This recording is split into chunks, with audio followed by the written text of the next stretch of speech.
Welcome, everybody, to Crunch Time with Jeff, Booner, Lukas, and Gentry. Give me a little energy there, Jeff, huh? It is Tuesday, June 18th, and we got a packed show for you guys today. Lots to talk about. Obviously, the Celtics are NBA champions. For those who just have not been paying attention, we're going to dive into that.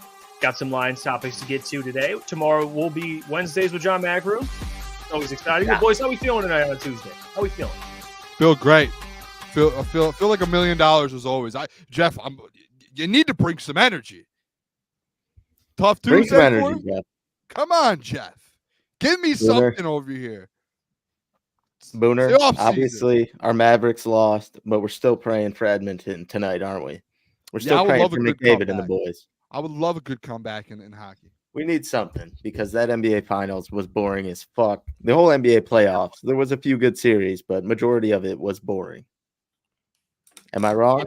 No, you're right. And you know what, too? I just this passed my head. The kicking news today, just absolutely heart-wrenching, by the way. James Turner, R.I.P. R.I.P. R.I.P. Yeah, he's a good Michigan man. Forgot about a very that. Fine kicker. You know, despite all the reports, because I saw Jeremy and other media members were tweeting out that they were only allowed to attend like half of the practices. So the media side, when they were covering James Turner, they were like, yeah, he looks pretty good. There must have been times where the media was not there, where maybe he didn't look, as good. Because obviously him being cut should really tell you the story and how they feel about him. They think Badgley and Jake Bates is more of an ideal competition, despite how Jake Bates' season kind of ended. But we'll get to that in about 10 minutes. But the Boston Celtics, yes, they're NBA champions. They beat the Dallas Mavericks pretty decisively at home. And we talked about it when the Mavericks won at Dallas. It's like, okay, the Celtics want to win at the Garden in front of their fans. Jason Tatum played really well, but Jaylen Brown is the MVP, and he deserved it. There was very well deserved in my mind. He deserved that MVP, and they got a lot of shit. I mean, you see how corny Jason Tatum has been. Have you seen all this stuff on social media? Like everything he's doing, he's saying stuff that former players have said. The stances, the way he's standing in front of the cameras. Pretty similar to how people like Kobe stood when he was when he won. I don't know if it was his first NBA championship, but when he was winning championships, he's been getting a lot of shit. I'm not gonna lie, Jason Tatum for his everything he did last night. Everything Jason Tatum did last night was just something that another player did at one point. Kobe, KG, Kanye, everything he did last night, there was nothing original done by him. Like there was nothing that Jason Tatum did last night to cement his own legacy. There was nothing besides winning an NBA championship, him like wanting to be one of the best of all time and cementing that and kind of the start of that new story arc. He did not do that last night. But wasn't that all kind of expected after he didn't win the Finals MVP? Like that he was going to pull to kind of draw the crowd to him. I mean, rightfully so. Jaylen Brown deserved that because he closed out two of the probably most important games in that series in the fourth quarter. So Jaylen Brown definitely deserved that MVP by all means. Yeah, I was. You guys already know. I would have been furious with Jason Tatum. I was going nuts during the game when Jason Tatum was just getting a bunch of garbage buckets. I am interested to know though, kind of the future now of the Celtics because I think everyone returns. So everyone already is talking about a repeat there for the Boston Celtics and like the start of a new dynasty. But the thing is, Joel Embiid will be healthy again. You guys already know I hate him, but that's a roadblock. Giannis will be healthy again. There's going to be movement throughout the NBA in the Eastern Conference, especially. What's up, Klotzy?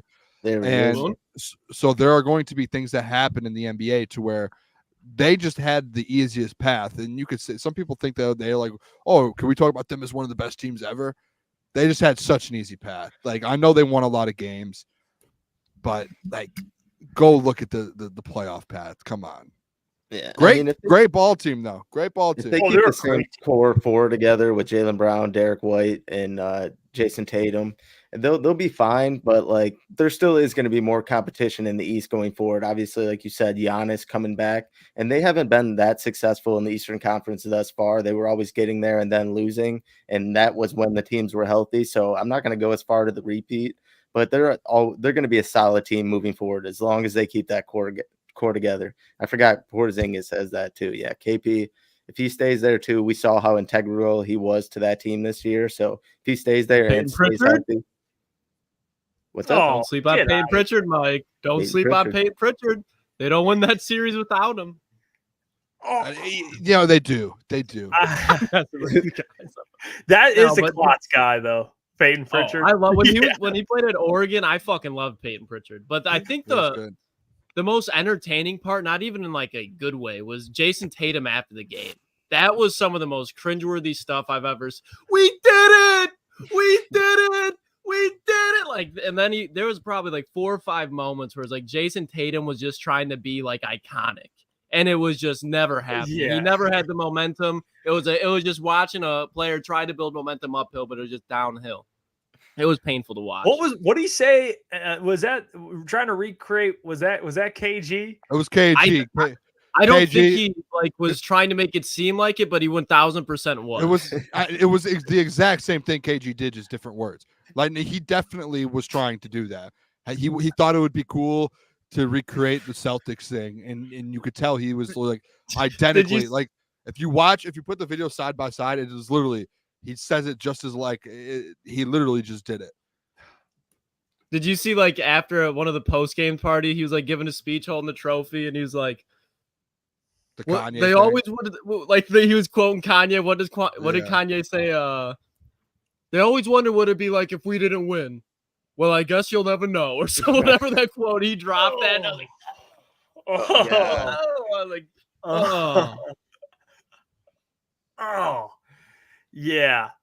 This was me. Oh, no. This was me when he said that. That was me, right there. And while we get Klotz back, that was bad. Klotz, I understand completely. I mean, I really do.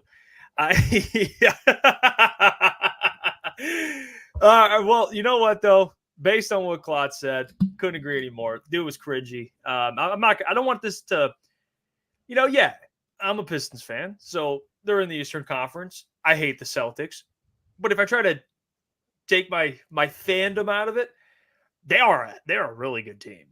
They're a good ball team for sure. And Drew Holiday, Derek White. Derek White is one of my favorite role players in the entire league. I love Derek White. I said it to you guys last night while we were watching it. He's just dude does everything you ask him to, and barely he doesn't complain. He doesn't say anything. And then you have Drew Holiday, who's one of the best perimeter defenders. I mean, you have Jason, obviously, and Jalen, who have been together a while. And they finally get over the hump. Like it was a good story. I hated the matchup because the Mavericks were, we picked them to win, but man, as the series played out, you're like, they weren't built for this. We were just rooting for Luka. And Jeff, what's something that the Pistons can take away from that Celtics squad and how they built that team? It's an interesting question. Draft well.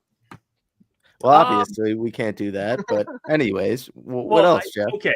I'll say this.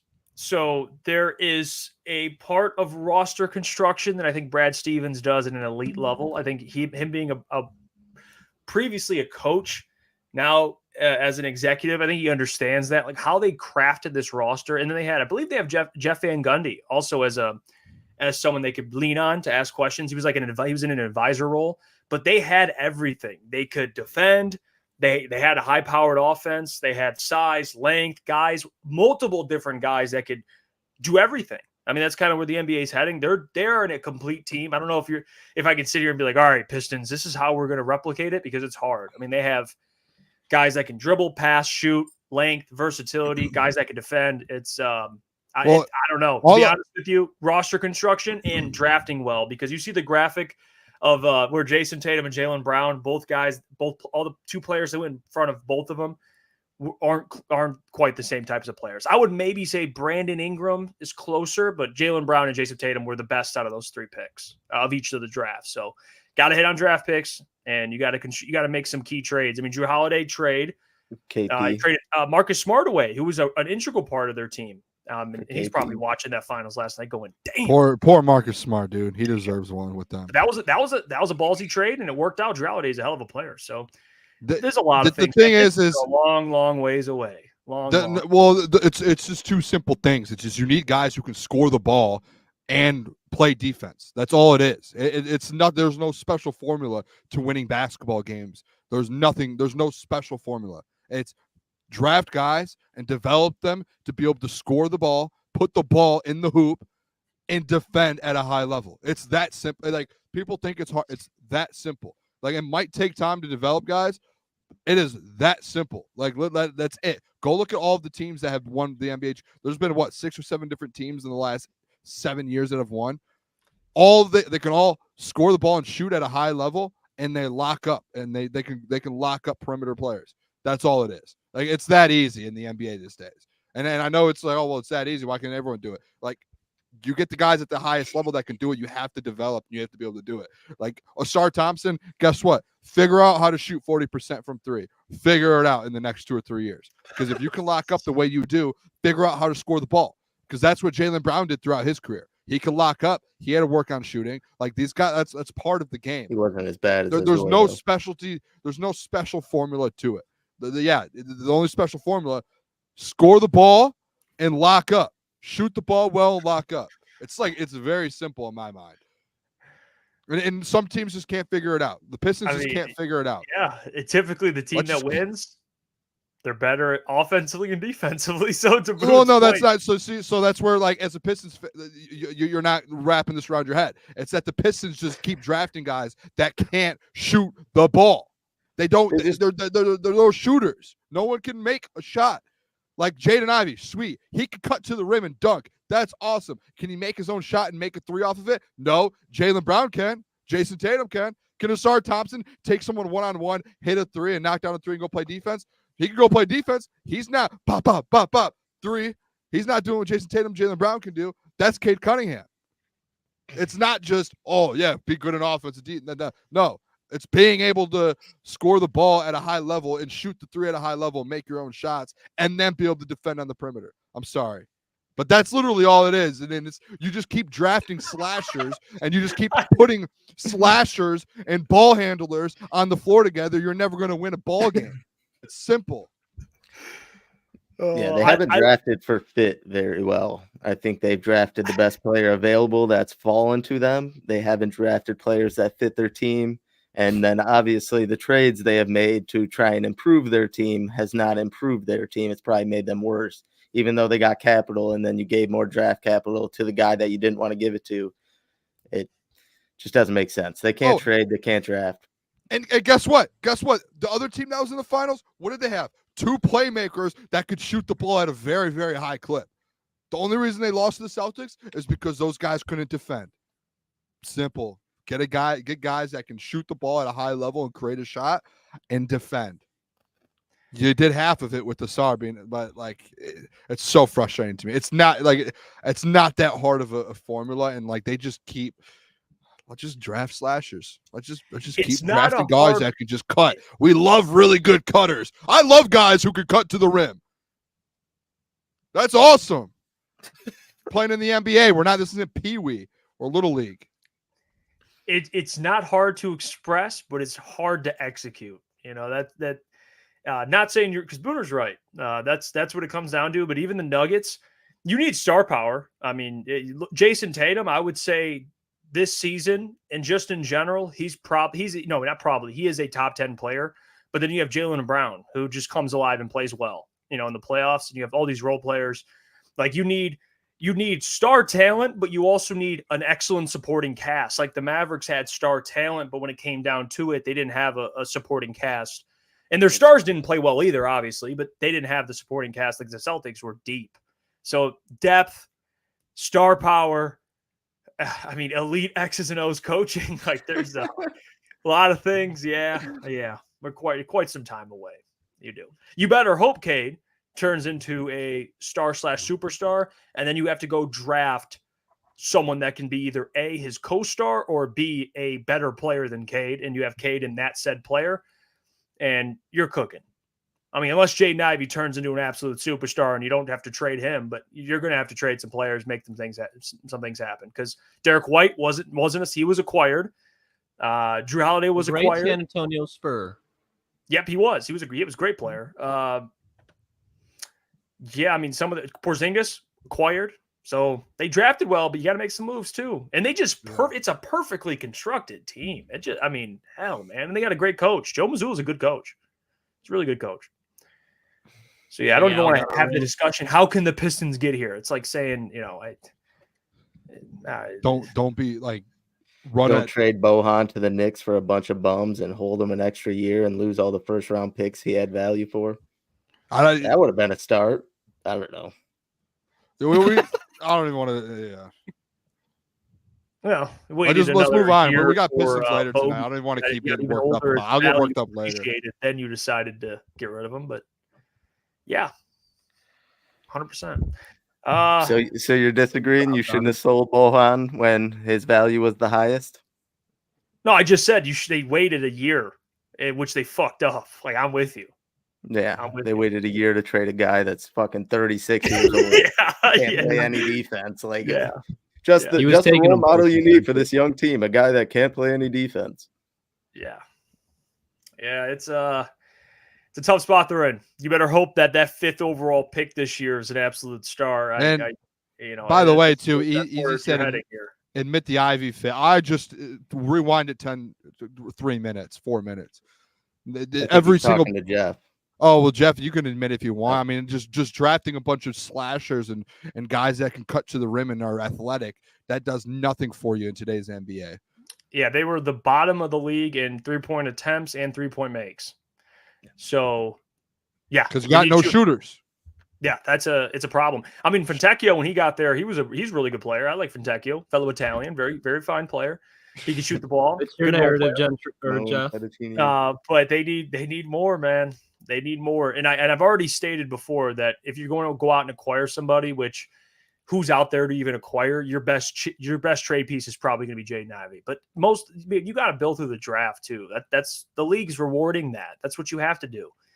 That's why the league is trending that way with the second, third apron, all these things that punish teams for being over. Like the Suns are going to get punished for what they did, So it's just how it works. You got to build. And now, hopefully, Trajan Langdon, not saying I'm not getting out of myself here, but hopefully he can draft at an elite level. They need that. You got to have homegrown stars, man. Oh, whatever. Oh, yeah. Dark days for Jeff. It's frustrating. It'll be all right soon, Hefe. In 5, 6, 7, 10 years, it'll be all right. So you said we got to build through the draft here, Jeffrey. So are you saying that you want to keep the pick? To be honest with you, Mike, I don't know what you traded for. Like maybe Brandon Ingram, but you're going to have to pay him a lot of money, and I don't know if Brandon Ingram's enough. I think it's a start. Probably not enough, but he's at least something. It's a start, and you're not paying anyone else. You're right. You're going to pay Cade, and then you already overpaid Stu, so you kind of got those guys that you're paying. But who else are you paying? I think you have to pay a free agent this offseason. Like the Pistons have to bring not just like an average role player. Like go get a Brandon Ingram, go get someone, and on top of that, take one of your young players, whether it's Jaden Ivey or Jalen, whoever you think you're able to move on from in the 5th pick, and trade to go get someone else as well, and add 2 other players around Cade Cunningham that are proven in this league already, and then go out and get vets with the rest of the money that you have the most money in the offseason in the entire NBA. I think, what is it, $60 million? You have all of that. Go spend money on a Brandon Ingram.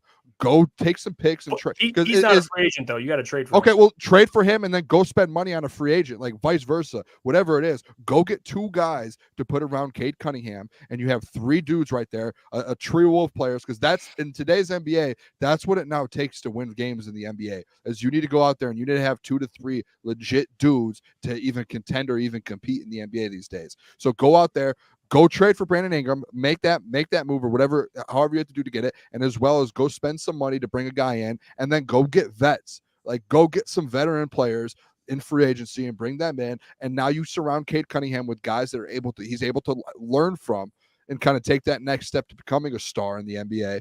And as well as you have 2 other stars in the NBA around him to be able for him to grow with. And you don't have to sit here and be like, well, now everything is on him. Like, that's the argument, Jeff, that we have all the time with different people in regards to Cade Cunningham, is he's just if he's in a better position or on a better team, he will produce more and he's going to win more games. He's just in such a bad spot. Now, if you put the right pieces around him, he will blossom as the star that people think he is and become an all-star. You have to go do that this offseason. You have the money to do it. Now you have the young assets. Before these assets get worse and no one's going to want them, trade them now. Go get something you can for it and go get proven players in the NBA right now. That's how I look at this offseason, and the approach to do for this offseason is go spend big time money on a player in free agency, go trade for a big time player, and now you have yourself a 1, 2, and 3 option right there. And then you build around that going forward.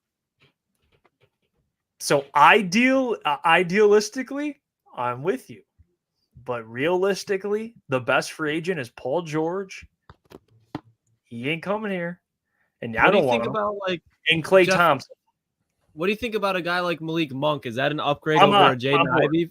That's just a role player, though. That's not like But he could shoot. That's what I'm saying. He could spread the floor, and he is athletic. Like, I don't think he's a guy that's going to have a presence in the paint by any means. But I think just to what you guys were saying, like Malik Monk, I know he doesn't have the upside of Ivy as far as long term for this team. But I think if you were to trade Ivy and they move off Ivy, he'd be a good fit. And I think Detroit's like a reasonable place for him to go because he'd get paid. Yeah.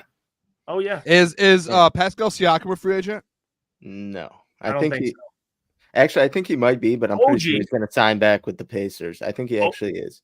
I think OG Anunoby, but he's not. I don't think does he fit in your qualifications? Yeah, I mean he's a number 3 guy in the league. Like again, like Cade could be a 1-2. Like this is what I mean. Just go spend money on some dudes and on one guy. Spend money on one big guy in free agency and go trade for another big guy that wants, like a Brandon Ingram, who wants out of wherever he's at, and go make those moves. Like that, you have to, like, I get the realistic thing, but it's like at some point you have to make a move, and we could be realistic, or we can kind of be like, oh, this is not like, this is what the Pistons organization's been doing for the last 6 years, is just being like, oh, we're just gonna wait. Oh, well, this is a really good option, but is it realistic this offseason? Oh, is this a good option? Yeah, this is a great option, but we should just wait a couple years until things No, go make the move now. Like, you have young talent that's waiting to get into a position to blossom, and the longer you just sit there and push it off and just keep drafting, let's keep drafting, develop. You have some guys on this team that can be good. You have to surround them. Now is the time. Like the Sixers, like, do you remember their process? At one point, they started saying, all right, now we need to go get some guys to add to Joel Embiid. Like, now it's time to do that. Yeah. Like, you got to build the foundation with the draft, but then you sprinkle in free agency to. The same thing with the Celtics. Just won a championship. Exactly. Draft Jaylen Brown, draft Jason Tatum. They got their 2 guys. Guess what they did? Go get an Al Horford. They went and got all these different players that fit perfectly around them. You have to do that. You have to put something around Cade for him to have a chance to be successful and blossom. No one can make a judgment or pass judgment on Cade Cunningham until the Pistons do that. That's my take on it. So it's at some point you have to make that move. And that, to me, that's like this summer, because you have the money. So it's make the move. There better be one big blockbuster trade from the Pistons, and you better have one big signing. That's all I'm saying. I think Trajan's going to be pretty aggressive. I think he's a cutthroat guy. I think he's sick of. I think he's coming into a situation that's been garbage, and he's like, okay, we're gonna make some moves here. And I think Trajan's. I like it. I like what I've been seeing so far. So we'll see. There's still a lot. You just have to take the chance at some point, and this is the time to do it. I do agree, but none of our draft picks are Jason Tatum or Jaylen Brown. Cade Cunningham could turn into that, like, legit. No. Oh, okay. People, like, you can't say he's not Jason Tatum or Jaylen Brown. You can't say he is not until you put him in a good position. It's impossible to say he's not. To Mike, I will say he ain't Jason Tatum. That's just like he's such not an easy Jason out Tatum. To me. He is not Booner. Jason Tatum is an MVP caliber player in this league. You think Cade will ever be in the MVP? Oh my gosh. Jason Tatum, his second year, averaged 15 points a game. until he got pieces. Cade has a lot more years. He's got some more years to show it. Jason Tatum's 26. He's been like on the All-NBA team 4 times. He's been like All-Defense twice. He's won an NBA championship at the age 26. He's also played in the league for 7 years, and Cade's only been in the league for 3 years. So you're talking about a 4-year difference. Did Jason Tatum get All-NBA in his second season? Did Jaylen Brown? He didn't. Did Jaylen Brown? No, he didn't. So there was no one passed judgment on Cade Cunningham until this organization, this dump of an organization, put something around them. You can't say he's good or bad until you get something in I wasn't saying he's bad. I'm just saying he's not Jason Tatum. You can't say he can't be Jaylen Brown or Jason Tatum until you see him in a good position. You cannot. It's impossible to. It's impossible to. So can you say that he is? You could say he is by the numbers he's put up. You could say that. You could say it's closer for him to being them or being one of those players than it is for him not being one. I think if you do, you just got to put your nuts on the table and say it. But I just think it's too early to say that. Like I see with the potential, but for him to, it's gonna be hard because I don't think Cade will ever be in that good of a situation. But Jason Tatum's also taking advantage of it. Like he's continually been a winner. He's been building winner in Boston. Whether do you think Jaylen Brown was a better player in the series or not? I mean, he was probably this season, he was probably top 5 in the NBA as an overall player. And Cade Cunningham, I don't think is yet to do that given his situation. But I think even with that, it's hard for him to do that. You guys are telling me Cade can't even be a Jaylen Brown. I think he could probably be a Jaylen Brown for sure. A finals MVP, Jaylen Brown? That's one of the pieces. Yeah. That's one of the pieces. Jaylen Brown averaged 13 points a game his first 3 seasons in the NBA. Guess what happened? They put a team around him and with Jason Tatum, and they built a good team, and he got put in a good organization, a good position, and his career blossomed, and he got better because he's talented. Are you guys telling me Cade Cunningham's not talented? Well, he's talented. I just don't think he's number one-esque as if Jason Tatum is. Or you said or Jaylen Brown. Or Jaylen Brown. I don't think he's Jaylen Brown. I don't think he'll be better. That's crazy. Passing that judgment without him even getting a chance is insane to me. He's in like one of the worst positions in all of basketball in NBA history. And instantly to be like, he can't be a 1. Like, that's just crazy to me. I don't think he'll ever be Jason Tatum or Jaylen Brown. His average is 23 and 8. And yeah, Booner, he's the only one like handling the ball, the only one shooting, and they've won 18 fucking games like 3 years in a row. They had none of the shit he's done has translated to winning basketball. You know what? That's it. No, I'm not doing this argument. I'm not having this argument. But we are, though. He literally we are, but it's terrible to say Cade. The ball is in his hand 90% of the game. I hate it when people say Cade Cunningham cannot be a 1 or a 2 option in the NBA based off his last 2 years. That man averaged 23, 8, and 6 when he had nothing around him. He had G League players around him the whole last year, and he still put those numbers up. It's insane. Put like legit players around him, he's going to average 24 and 10. Easy on how you're speaking about Malachi Flynn. He's getting 8 assists with G League players on that team with him. He's finding ways to get shots to get 23 points per game. You're telling me you put him in a like again, Jaylen Brown just won Finals MVP. The first 3 years of his career, he averaged 13 and 3. And you're telling me that, you can't make that jump if you're in a good. If Jaylen Brown could do it, I promise you, Cade Cunningham from 23 points and 8 assists a game can do it with the Pistons. He can only get better. If you watch how talented he is a great player in the NBA. If you watch him, if you put him on a championship roster, he would be elite. I'm with you on Jaylen Brown for sure, because I think Cade can definitely be a more impactful player. And to your point, what's Jaylen Brown in like year 5, 6 around there? Like when you talk about if Cade Cunningham, like 8, I see 9. What you're saying, Booner. I don't think it's outrageous, but I don't think it's fair to say that he is one of those guys yet. How you think he's still got a lot to prove to reach that in my opinion. 23 and 8. Like that's I'm like great player. I think that's good the closest you can get to being an all-star in the NBA without being an all-star. I'm with you, but at the end of the day, the thing that Jaylen Brown and Jason Tatum have done with putting up great numbers, and to your point, in a great situation, is they've won. They've won NBA titles. They've been to constant Eastern Conference Finals. So at some point, Cade does have to win. He's not going to do that anytime soon, but when he does, he's got to put up that same type of production. Again, that's exactly my point, Klotzy, is at some point he has to win. At some point, the organization has to say, hey, we have a really good talent on our team. Before we waste his career away while he's developing, when he takes that next step, maybe we should put a legit roster around him so he can do that. And we can actually bring a Brandon Ingram in to maybe make that step, and Cade to make that step, and OG Anunoby. It's like a simple fix. You just have to go do it. You have a franchise player. Question from the chat, Boone. Do you think Cade Cunningham can carry a team like De'Aaron Fox? Is a playoff warrior like that? Mr. Clutch, is he one of those? Yeah, if you put Cade Cunningham with that roster, he is going to do what De'Aaron Fox did. He will put numbers up.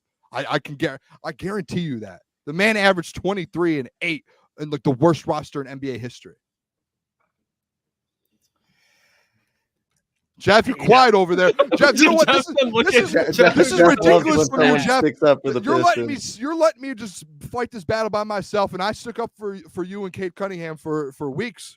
And Gentry with the Mo Sider Cade thing, you're just letting him just. What are we doing here? Come on, let's go.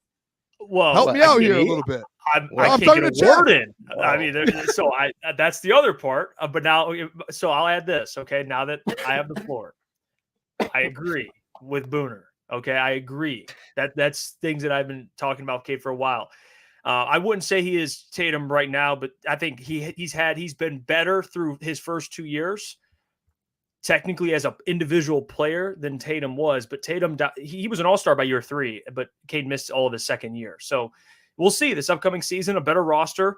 The Celtics have always had a pretty good roster. I mean, so it's different situations. I don't like comparisons as much either. Like Cade is Cade, and he was a number 1 overall pick. And I think with the right roster on him, I do think he can be a number 1 or a really good number 2. But like, how do you make that declaration without even having a good roster around him? It's just like we're all just debating, something that we can't prove. Like I can sit here and make an argument why I think he could be a number 1, but you can say you think he's a number 2, but we don't really have any data, to be honest with you. He's not LeBron, obviously. He's not going to take the Pistons to the playoffs on his own, but he just needs a good number 2. He does. Start with winning 30 games. Yeah, exactly. I mean, he needs a better roster. And unfortunately, the Pistons as an organization just haven't been great. They just can't build around their star player. So I think that's the problem. He's one of the greatest. He is one of the greatest players they've drafted in my lifetime. I mean, they had Grant Hill really around the time, but they ended up getting rid of Grant Hill, but he suffered a lot of injuries. But that 2004 team was players they acquired. And that, honestly, if you look at history in the NBA history, that is kind of the exception. Like that 2004 team, and after that, the success they had, they put that team together, obviously just by trading and signing, and they put it together. That really doesn't happen. Usually it's drafted players. It's homegrown players, like Booner said, and then you add talent. So Cade is a bright spot on this team, but everything else is a fucking dark room. It's tough. Yeah, I just think like in comparison with the Tatum thing, it's like his third year, he's an all-star. He averaged 23, 7 and 3. His all-star, his first all-star season, shooting 40% from 3.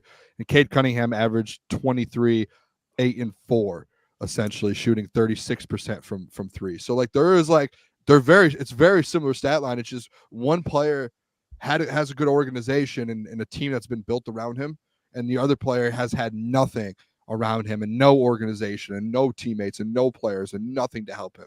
So that's just like you could look at it and be like, hey, they're pretty similar trajectories. It's just one player, like he's putting up those all-star numbers.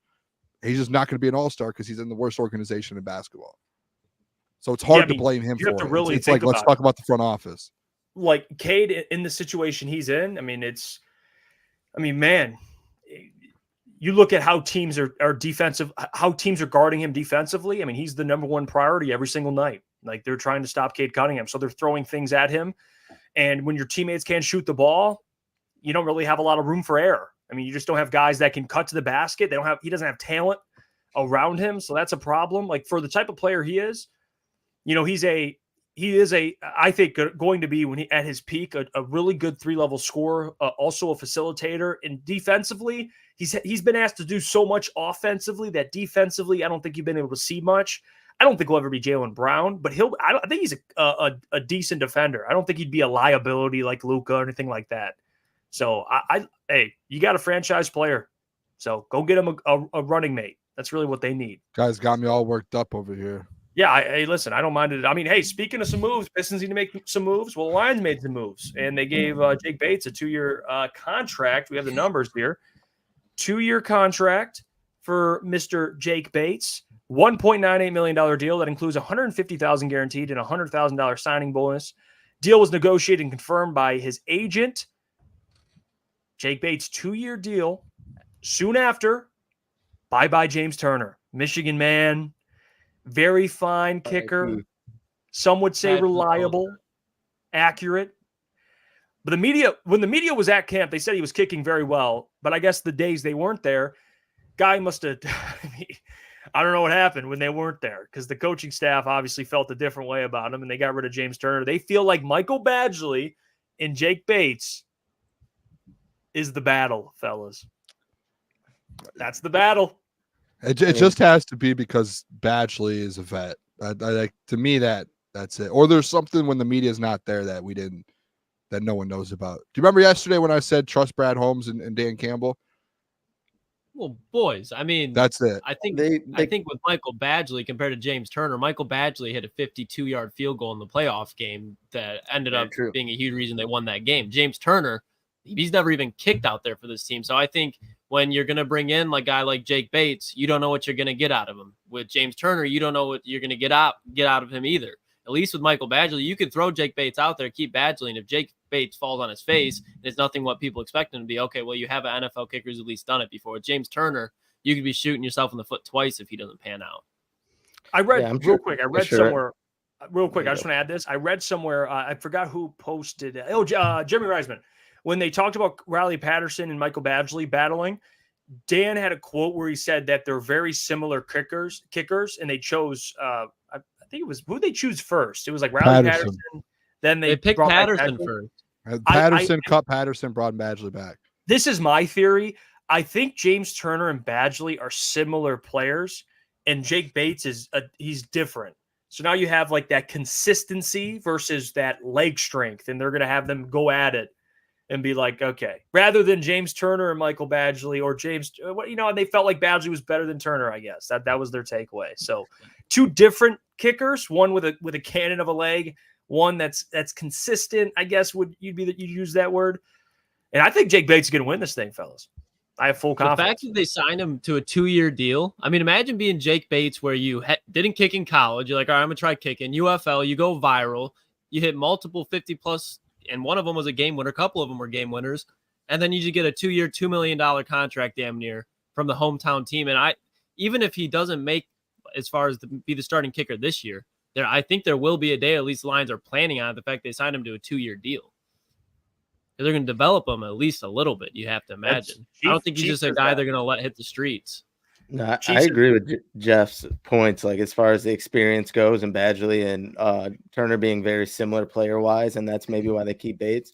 But I was trying to get to Coach Walk's comment. Do you think there's any chance they keep two kickers and kind of with the new kickoff rule and kind of explore some things there? Ooh, I would say no. I would say no because they have Jack Fox kicking. He'd probably do those kickoffs, right? I would assume. I heard that somewhere. Someone asked that question before. Or maybe Bates does. Yeah, I don't know if they would keep two. Maybe one. Maybe someone on the practice squad, but in that case, someone's probably going to get picked up.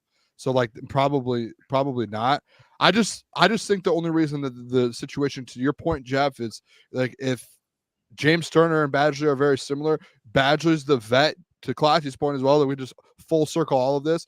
And Badgley as well has already kicked in the NFL and has shown that he can make kicks. So there's no question on that. So I think it's like, all right, let's take the proven guy. With Jake Bates, his ceiling is so much higher. His ceiling is like the Cowboys kicker. Like his ceiling is someone that can go out there and eventually, if he becomes consistent, I know he missed some kicks down the stretch in the UFL. I know he missed a game-winning kick. I went and looked at some of the box scores. He missed a game-winning kick, I think, a couple weeks ago, and like he's missed some kicks down the stretch, but those were like 30 or 40 yarders. I think even maybe some 50 yarders, but like all of his 60 yarders, he makes all of those. So like if you can get him just consistent, like it seems like he's such a raw kicker right now because he's never kicked like what is he in year 2 of kicking field goals? If that, like he's just finishing up year 1 of kicking field goals in a competitive environment. So if you can get him get him working with some of these guys in an NFL locker room, in an NFL camp, and you end up getting him consistent, that he's going to be his ceiling is way higher than Badgley. It's like talking about a Craig Reynolds ceiling to a Jahmyr Gibbs ceiling, in my opinion. Like, we know what Craig Reynolds can do. Like, if guys get hurt, he's going to be able to play, and it's the same thing with Badgley. Like, we know he's going to go out there and make kicks for you. That's not the question. It's the ceiling. It's the leg strength. Jake Bates has that. Badgley just doesn't. And that's where the difference comes in. So, like, if Bates ends up getting consistent during camp, I think there's a chance he wins the job just based off of that. Like, that's the number one thing. If he can find a way to get as consistent as Badgley, which isn't that hard if you're in, like, I mean, maybe it's tough, but like, I do think there's a chance he's able to go in and do that. Work with Dave Phipp, one of the best special teams coordinators in the NFL, and work with him for about 2 months. I would not be shocked. Yeah, and you can't really teach leg strength. I mean, he's got a cannon. So, like, the accuracy and things like that, even though, he was a big part of why the Panthers did what they did. I know late he kind of fell off a little bit, but, man, how he started, you kind of saw a flash of what Bates can be. Now, the one thing I will always bring up is the adjustment from kicking in the UFL in front of a max 10,000 people and going to Ford Field with 60,000+ people. That is something that has to be you have to adjust to. But at least he's kicked at Ford Field. Like, James Turner's never kicked in an NFL game. So yeah, I like this battle. I like this battle. I just keep going back to the Brandon Aubrey situation in Dallas. It's like he did it, and he was able to do it at a very high level, and he was the best kicker in the league last year for a long time. He had like 30 straight makes or something like that, and they were all like, there were deep ones too. So I do think there's a chance. I think there's going to be a good battle. I think Lions fans should be rooting for Jake Bates, and it's not whether who you like or who you don't like. I think it's just you want to root for the guy who's going to be best for your team, and if Jake Bates wins the job, that means he was able to become consistent in the places that he struggled with, and now you have a guy that can kick 60-yard field goals or 55 to 60-yard field goals consistently. Like, it's a game changer in the NFL. Well, Phil, look at this. We got this comment. I think this, we got some golfers in here. Rad says kicking is like golf. Every one of these NFL kickers can make long kicks. It's consistently doing that. Also, Badgley, according to Risden, has made a 60-yarder in OTAs. Well, that's the other thing is, can you make those in that type of environment? Yeah. I think we heard reports last year of Badgley and Patterson both making 60-yarders in the offseason. If Michael Badgley has to go out there and kick a 60-yarder, Dan Campbell's going to be going for it. I don't even think it could be any kicker in the league. The Lions could have Justin Tucker, and if it's a 60-yard field goal, I can promise you Dan Campbell's probably going to go for it. I do agree. I don't think he's trusting Badgley in that situation from 60 yards out, even probably 50. He's probably going for it. You just can't teach leg strength. You just can't. It's literally like the Craig Reynolds to Jahmyr Gibbs. Like, Craig Reynolds will never be as fast and quick as Jahmyr Gibbs. You just can't teach it. Jahmyr Gibbs just has it. Jake Bates just has the leg. Oh, cramped. He cramped up. Hey, Booner, can you kick some field goals this weekend? Yeah, I wouldn't try some field goals. I'll try. I wouldn't put Klotz out there kicking. He'd cramp up before he lines up. He just can't rely on him. Don't do that to Klotz. Can't rely on him. He's fighting a good fight right now. I like Bates' potential. That's why I don't work out. Don't want to get cramps. Good reason. Yeah, look at that pain. Hip cramp, boys. Oh my goodness. Yeah, but I don't know. I don't know how Klotz get. I work. I never get cramps. I don't know. It's like maybe from running though. Well, Lukas does run. He runs. He's trying to say you don't have grit, Lukas. No, but Lukas runs. I don't run like Lukas. I'll go on the treadmill, but he runs like. Get on those trails, he runs marathons every time he goes outside. I don't know. So he's probably cramping from that.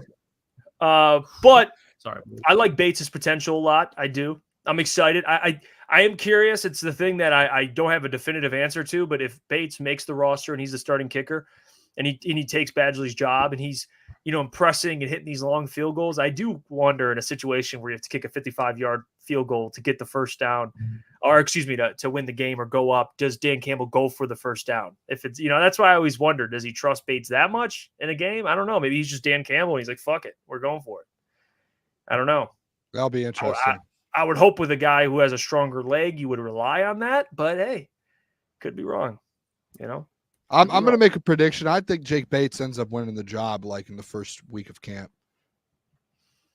Not like not officially, but I think what's going to happen is like when media gets there and whoever's allowed to watch practice for the first couple of days, I think people are going to start seeing Jake. Well, we saw it in the pregame at the UFL game. Once you start watching Jake Bates kick and he starts actually just nailing 60-yarders like it's nothing, you're like, okay, what would it like? Badgley's probably not just sitting there lining up from 60 plus and kicking 6 straight right down the pipe there. Like once I think people start seeing Jake Bates in action, it's going to be like, oh, okay. And I'm pretty sure he was injured at the end. Week 1, what is it? Sunday Night Football, and it's close game, fourth quarter, and you have Jake Bates going out there compared to a guy like Michael Badgley. How much more concerned would you be, or would you be more confident? Confident, depending on how far are we out. I will go 50. We'll just put it on 50. I would still be confident, but I would be nervous. Obviously, it's his first time in that type of scenario, like Jeff's alluded to multiple times. The environment, game on the line. The first one, I would still be nervous, but I'm way more confident in Jake Bates after seeing him kick live. Yeah, I think I'd be nervous either way, to be honest. Yeah. Like Badgley, both of them. Yeah, that's just the Lions fan in you. I mean, that's just not even Lions, but just being a fan of a team. You're always going to be nervous, Was it Badger or Patterson that lost me that money last year? Klotzy? That was Patterson. That was Patterson. Anytime I'm nervous. Yeah, I know you remember that. So hilarious, Boone. One of the you worst. You were so mad. You were so mad. Like Lukas affected the jinx. Or you affected the kick. Very deservable. He did. What are we talking about here? Oh, here it is. Wait for it. He did it. And I've never Klotzy too, by the way. Klotzy getting like I've never seen someone like Klotzy turn someone being mad on him, like on me, him being mad at me. It was one of the more ridiculous situations. He jinxed the kick that I had. If I think of a hit, I would have won like $500 if he just makes the kick because I had the team total. It was like a massive amount. Klotzy's oh, he's making it. Automatic. This is going in. Misses the kick, and Klotzy just like is like shocked that I'm mad. It's like, dude, you just looked me dead in my eyes and jinxed me. And then I walk in the back of the studio, and I'm like, this guy just wants me to lose money. You were more mad at me than the fact that the kick was missed. Yes. You looked at it, and then he need to chill out. Guys, he comes back in the back and turns it on me and gets mad at me because I'm mad at him. I'm like, I've never seen you mad at me. I'm mad at you. You took it a little steep. You got more. You took all your anger from the bet being missed and the kick on being you missed because and you turned did it on it. me. And that's where I was like, all right, I understand if you're a little upset, but very well so. Well deserved. Well, you know what, fellas, I will add this before we move on here. Love you, Boone. Booner's he's very superstitious. He gets a little skeptical. He's the only person I know that would get probably frustrated. Something like that's some. If Lukas did this, okay, I'll tell you this, Boone. If Lukas, I'll just use me as an example. If I was sitting there and we were watching the game and I was like, he's missing this, that's probably different than he's making this. Can you agree there? It was like a 30-yard field goal. Like it's it was probably worse. Like Lukas was like, he's gonna miss this. Like trying. No, either way, like the situation, time, and place. Reverse jinx it. Yeah, like reverse jinx, fine. Like if you're reverse jinx, I'm fine with that. But if you're like just time and place, knowing when you're in a room just shut up, just don't with say $500 on the line, like it was a massive bet parlay. Like when you're just sitting there, unless you're gonna pay me the $500, don't say anything. Like we could cheer. Great content. It was great content, but it was like I didn't want to place a bet around Lukas for a month. Oh, Jeff, this reminds me of last night when Booner yelled out that Tatum didn't win MVP and ruined the surprise. Oh, that was okay. That's different. I'm bringing it up. You know what? If we did it, Booner would bring it up. So I'm bringing it up. All right. Last night, Booner goes, "Hey, fellas, if you get a notification, whoever won Finals MVP, don't say anything. Like, let's watch it. Just don't say anything." 5 seconds later, Jaylen Brown won MVP, boys. No, okay, that's not what happened. I go, what? He goes, That's I'm not sorry. what I'm happened. sorry. I just got excited. I'm sorry. I didn't mean. I said, Booner, if that was me, I felt bad you would have instantly. fucking evaporated me if I For said sure. that. If I he goes for sure. No, for sure. But this is what happened. Klotz, I think you're gonna be on my side with this, Klotz. It was for like 20 minutes. I just, even during the end of the game, you can ask Gentry, I was just stressing out like they better not give it to Jason, like for 20 minutes. And it came Did down you have to a the bet end. on it? No, I just did No, not he want just Jason hates him. Tatum to win it. And it got to the end, and they were about to announce it. And I said, boys, like, and this was like 5 or 10 minutes before they announced it. I said, boys, if anyone finds out early, let's wait and just say, hey, I figured it out. And then when we all found it out, we'll talk about it. 5 minutes go by. You know, Klotz, you know how bad of a memory I have. I switched quick.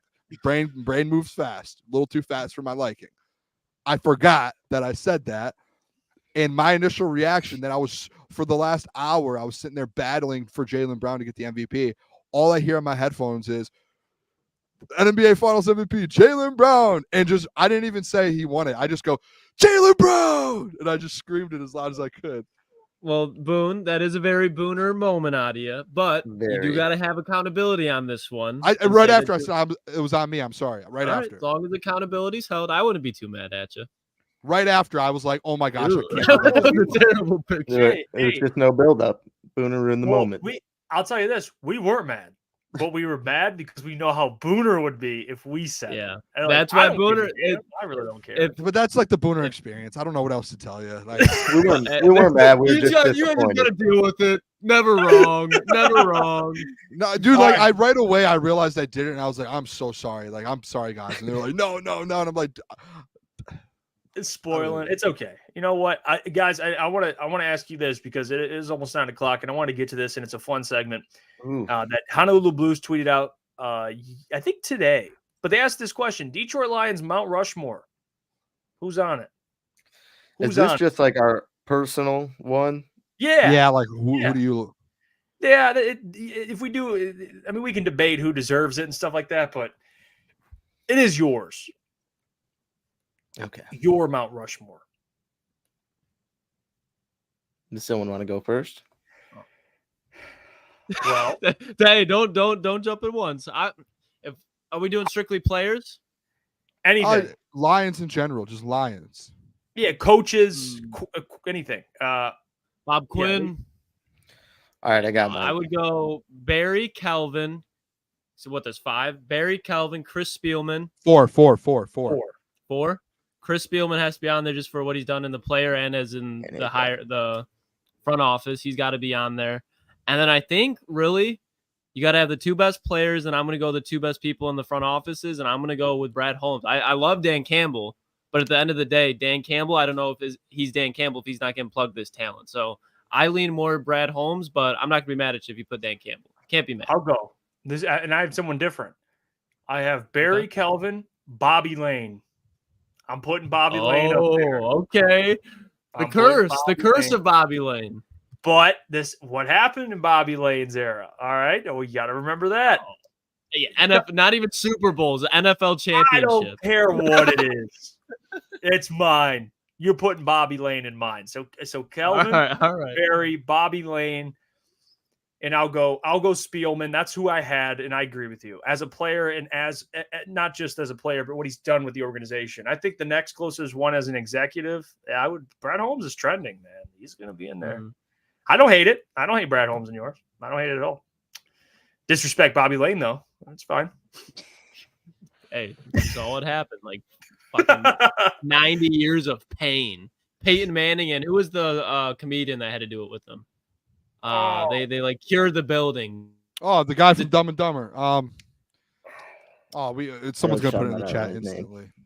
Great. He's from Detroit too, I think. Detroit guy or Michigan. Jeff Daniels. Right, I'm gonna go. Jeff Daniels. Shout out Andrew Jones. Andrew Jones, you win. All right. I'm gonna go. Mine's different than all of your guys' so far. Yeah, mine's gonna be different too, but honestly, it's just mix of favorite players and then a coach. I'm gonna do Stafford. I love Matthew Stafford. Jeff knows that all too well. Booner, you are pretty familiar with that as well. I'm gonna do Calvin Johnson. I'm gonna do Barry, and then I am going to do Brad Holmes. Wow. Oh, little Brad Holmes action. I don't hate yours. I honestly, a little Gentry, blast from the past, and then you got the guy who's creating everything in front of us in the time being. I don't hate yours. You want to know why? I've got a very similar one. Am I up? Am I up? I solo cam. I have Barry. So this is the thing. This is the thing for me, fellas. I'm going more so newer guys because that, like, in my age growing up. So Barry obviously is because, like, when you think Detroit Lions, anyone nationally, anyone in the NFL, Barry Sanders is the first name that ever comes to mind, and he was one of the best, if not the best, running back to ever play the game. So Barry Sanders. I have Kelvin Johnson is one of my favorite players growing up. I have Matthew Stafford as well, Gentry. And again, that's because he's one of my favorite all-time Lions. He's a player, and I mean, you guys already know I've died on this hill a lot. All right. Jeff, is that you? Who do you think? It's Klotzy. Klotzy needs to get limited on this. Why would I boo? He boos good. He boos when we say good things. I was surprised. It's ridiculous. Jeez. So Matthew Stafford, I'm trying to talk over here. Matthew Stafford. And it's because I grew up watching Matthew Stafford. I grew up watching Matthew Stafford. And then Dan Campbell. Klotzy's point, like, yeah, Brad Holmes got him the players. Dan Campbell set the culture. This Detroit Lions culture is not changed at all if it wasn't for Dan Campbell. The reason all of this turned is because of Dan Campbell coming in, setting the tone, setting the culture. If Brad Holmes was bringing players in for Matt Patricia, I promise you Matt Patricia wouldn't know what to do with those players. That man will walk in circles and scream at the players, and he wouldn't know what to do with Jared Goff, and he wouldn't know what to do with some of these guys. Dan Campbell has absolutely set the tone, changed the culture in the building. Everyone, while you walk around, you see, like Rick Spielman said it himself in that show, there's great cups all around the facility just because of Dan Campbell. Like, that is what he's about. He set the tone. He has completely changed his organization around. Like, obviously Sheila and Brad, but Dan Campbell's culture has taken this organization, flipped upside down, and done that. So that's my 4. Don't hate that take, Boom. Don't hate what you had to say about Dan. Don't hate it. You know who I contemplated also is Jason Hanson. I thought about putting Jason Hanson in there. I did as He's well. Leading scorer in franchise history. He's got a case. For me. He didn't miss either. He just didn't miss. No. Like, right when you cross the 50, we used to say it all the time, at least when I was growing up, like on Sundays at my house, like right when you cross the 50, you're in Hanson range. And he would just drill it. They'd be down by 20. And he in the fourth quarter, 3 minutes left, he's still just nailing them. Well, what do you guys? What the Matthew Stafford thing? I just let Klotzy go on this thing. Klotzy's right about everything. Go ahead. I think you put Jared Goff on the fucking Mount Rushmore before you put Matthew Stafford. Look, great player. I'm not denying that, but 1-0. One absolutely and literally nothing. Never won a playoff game. Now, it's not just directly his fault. But when you talk about this, should not be played for me right now. This guy should be played for you and your Matthew Stafford just glaze that you do as far as what he did for this franchise. Great player. But then Ndamukong Suh, great player. Like, I think he would have just as much case as Matthew Stafford. Like, I'm not saying he was a bad player.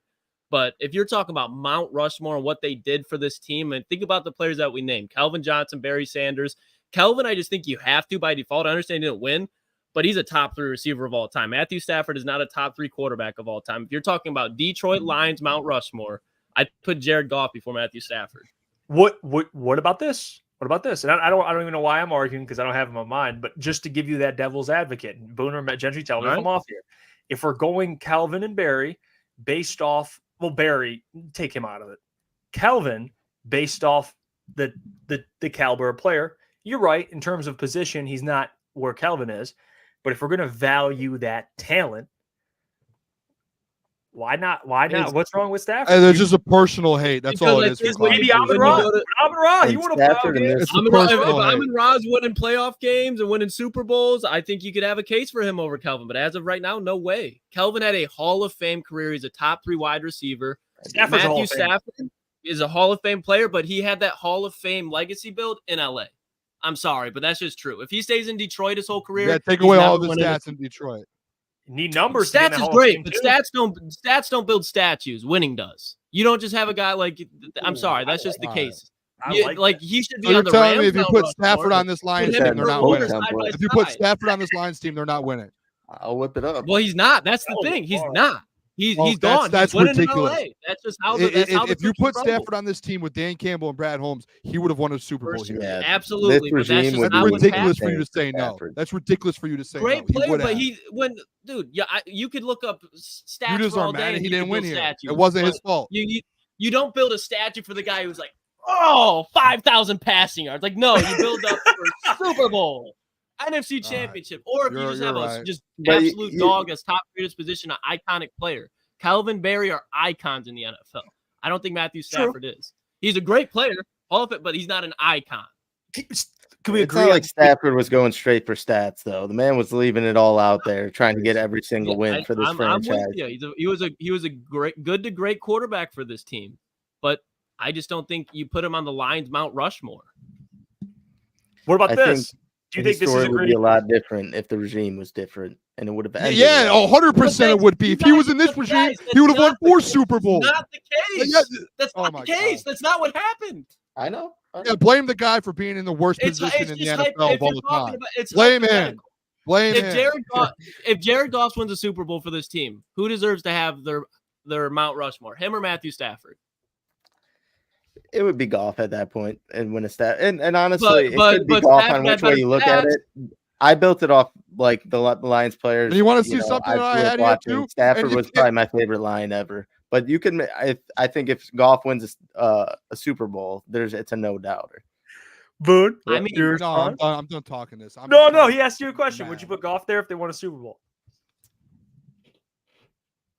After contract, Goff. After his contract, that was written 2 hours ago. So, Klotz, before you start going on your tangents, let me finish Matthew Stafford. What do you mean before I go on my? Matthew Stafford. After contract, Jared Goff. By the time the contract ends and he wins the Super Bowl, Jared Goff. No, because you started booing me and cut me off. There was a question. You said, I'll let Klotz answer this one. Well, I know I was okay. And this is now I'm gonna get in this little. I'm gonna get a little gritty here. All right, I don't have Stafford in mind. How about this? You guys love that. There you go, Klotz. You got that there. Don't put that on me. Don't put that on me. I didn't do that. Hey, what about this? You brought up after contract because of what? He'll win a Super Bowl. So wins a Super Bowl. Do you think that's a little, and I love Stafford, but do you think that's a little unfair? Because the man already accomplished, technically, if you're going off winning, he already kind of did more. And I agree that the situation matters. I just think it's the time spent in Detroit. Like, we're talking about the Detroit Lions. Everything he did here in Detroit for his whole career. He grew up here. He literally started his career straight out of college, and he was here for 12 years? He did everything for the community. Like, when you're looking at Detroit Lions Mount Rushmore, it's who's affected the Detroit Lions organization as a whole. He did that.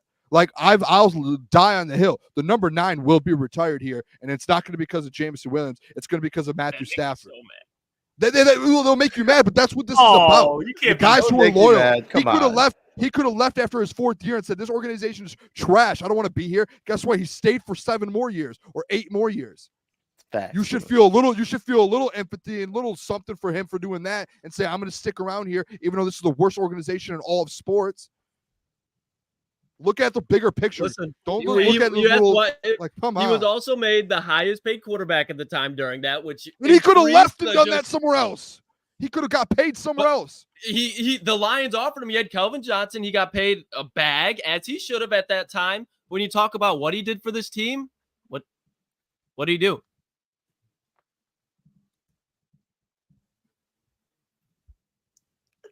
We're talking about what did Matthew Stafford do for this team? On this team for 12 years. And it's not saying he's a bad player, but when you talk about the icons of Detroit Lions football, and the people that say he left, I would have left Detroit too. The 12 years of losing with Quinn Trisha. But that was his decision to stay. You would have left. You would have left. The whole chat would have left with Quinn and Trisha.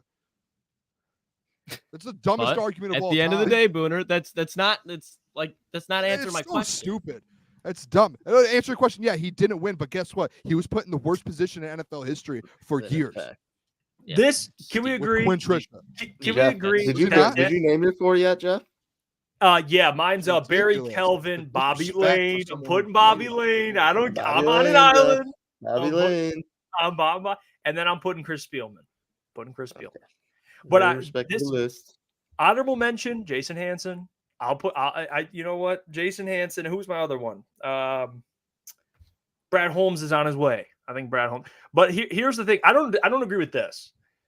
No. Stafford isn't in my top 10. I'm not there. I'm not there. That's okay. John and I love John, but that is a little bit of haterade. That's a little haterade. Top 10? Are you kidding me? Top 10? Yeah. Come on. Klotz, you probably have him like 50th overall in the Detroit Lions history. I'm No, sure. I'd probably have who are some honorable? 5 or 6. Who were some honorable mentions that maybe didn't deserve that, but like they were just, favorite type of players growing up or something like that? Like kind of Jason Hansen-esque, but Jason Hansen did deserve it, so don't take that wrong. So can we do this more off like the aura that they had, like while they were in Detroit? Like just No, you can only do it off if they won Super Bowls here, Klotzy. Well, then there's not a single person here. Oh, hey, that's weird. Yeah, no one won a Super Bowl here. That's weird. Okay. Hey, a wild card win would be nice. Even that. Oh, a division title. Okay, so your list should just have players from the 90s and on this current team then. Okay, deal. To your point. Lucas. Cranky Boone we got right now. That's Lucas, your point. Who was it? Who are you thinking of? I fucking loved when Cliff Averill was in Detroit. Cliff Averill, DeAndre Levy, Glover Quinn. Glover Quinn's definitely like, if you're talking about like just a personal one, like I loved watching Glover Quinn play football. Came over, led the league in picks. How many combined playoff games do they have here in Detroit? Wins. Oh, as many as Matthew Stafford had, same team, Pro Bowl level safety. But hey, so it's all right that I have him on my list. Kind of random one. Obviously, probably doesn't deserve it, but Dre Bly, love the guy. Dre Bly growing up was that dude. And Darius Slay could even be talking there. Little Night Train. Yeah, Night Train. He's a Hoffer. Lane. I almost put Night Train. There's a Billy Sims. You gotta put up there. Billy Sims. Corey Schlesinger. Yeah, that's you. That fits on yours for sure, Boone. Yeah, that. Trying to think. You know a player that I really do like, and I wasn't alive to see him, but it's a player that I do respect. Robert Porcher. Yeah, I don't know. I think he's up there. They had some good players. I mean, there's Big Low. Herman Moore. Herman. Yeah. Booner Path. Big Low. Yep. Yeah, Big Low probably not going to be too happy about you leaving him off. We'll handle that off air. You can't call him Big Low. Pronounce him as Big Low and then not have him on your list. It's kind of fucked up. You know what? We'll handle that off air. I'll give him a phone call. We'll sort it out. Rookie year job at best. He's already been notified. You're probably going to get an earful. But Big Low is not pleased. Johnny Morton. I see Johnny. Yeah. Darius Slay. I don't hate. Darius Slay. Even though they didn't win. Oh, if we're talking about there's been better corners in Lions history. That's why it's like I don't hate it, but I don't know. True. We're just naming old Lions players now, guys. We're talking about Mount Rushmore. None of these players should be on a Lions Mount Rushmore. Top 4 of all time. Come on. They were honorable mentions. Honorable mention though, like they were not even close to the top favorites. Honorable mention fan favorites. History. In your top 4 in franchise history, and we're just naming. No, that's not what we said. We said, remember your list. Remember? Yeah, I think. Because if it is top 4, then we're gonna have a different conversation. I think my list all Hall of Famers. And that's how you did it. That's how you decided to do it. I got Bobby Lane because Bobby brought chips. He had grit. He was slinging dots in the 50s, dropping it in buckets. Yeah, bad the cap. Shane Gillis skit where they're talking about like Bobby Lane rolls out. There he goes. And he drops a dot to Jimmy Smith looking galloping down the field. Playing the game right. Fundamentally sound. Fundamentally sound. Bobby Lane. There's I'm surprised no one put 2 though. Thought there was going to be at least 1. No, he didn't. He didn't win any Super Bowls here, dude. I left him off. Booner. The conversation is Bobby Lane over Matthew Stafford. No one's questioning that. I never watched Bobby Lane play, so I'm going Stafford. It's my. That's why I kind of left those guys out. My opinion. That's why I don't. That's why I only have Barry Sanders. It's because I like guys that I physically. Now I didn't physically watch Barry, but. The greatest ever to play at his position. That's how I looked at it. Like I didn't physically watch Bobby Lane, but the right and wrong answer, like Stafford's wrong. That's why it's a personal favorite. I grew up watching him. He got me into football. I will remember him forever. We'll have some debates. We have some debates. Sue, Jeff Wilson says, will Sue go into the Hall of Fame as a Lion? Yeah, I would assume so. Yeah, his best years here. I see some other Mount Rushmores. Xavier D says Bobby Lane, Night Train Lane, Barry, Megatron. I don't have a problem with that. I like that one. Night Train Lane. Come on. Hall of Famer. Lane, baby. J. Rod, Spielman, Sanders, Calvin Johnson, Sheila. It's classic. Klotzy's froze. Let me get him. Let me attack Booner. He's back. Dang it. Oh. I was gonna go in on you. I'm back. You got to be quicker than that, Booner. Tyler, Barry, Calvin, Night Train Lane, Jason Hansen. Streams only says Calvin, Barry, Sewell, Night Train Lane, little Sewell. I will say Jason Hansen. Sewell's gonna go down. He's on his way. Sewell could go down as the best Detroit Lion ever, just because he's going to play for. Knock on wood, no major injuries. I think Penei Sewell is the type of guy that's going to play 15 years in the NFL, multiple-time All-Pro, first ballot Hall of Famer, and there'll be a debate between him and Barry. Obviously, different positions, but he will be in like the tenure of winning too. Like there will be films of him playing in the NFC Championship, potentially Super Bowls. Like, and he's a culture builder for sure. Sets the tone. What do you think? What do you think about now? Lions players now. You think? Well, you mentioned Sewell. Anybody else? I mean, Dan Campbell. You put him in yours, right, Boone? I did put Dan Campbell again. I've had I don't this hate argument. that one either. I've had this argument with the Dan Campbell thing because I know you guys had Brad Holmes, but like I know in the past on shows I've been on and different things that topics we've done was, hey, who has the most? Who's been credited for the success here for the Detroit Lions? Brad, Sheila, or Dan? I'll stand on it until I die. I just think it's Dan, and that's why I put him in this, because of this last 2 or 3 year run, is because I think Dan coming in and instantly changing the culture of this organization. Like that, you could have brought Brad in and any other head coach. The fact that Dan came in and implemented his culture, and him and Brad were on lockstep with that. But Dan, just everything he does is the grit and him going about the everyday. I just think he flipped the culture in Detroit around that we would have never seen. And we've had so many coaches come through that couldn't do it, and he's been able to do it. And I think it's because of the culture that. And yeah, I know Brad's gotten him the players, but I do think, like, you got to think some of these guys Brad's gotten him are late round guys too. So Dan does have the development and bringing these assistants that are former players.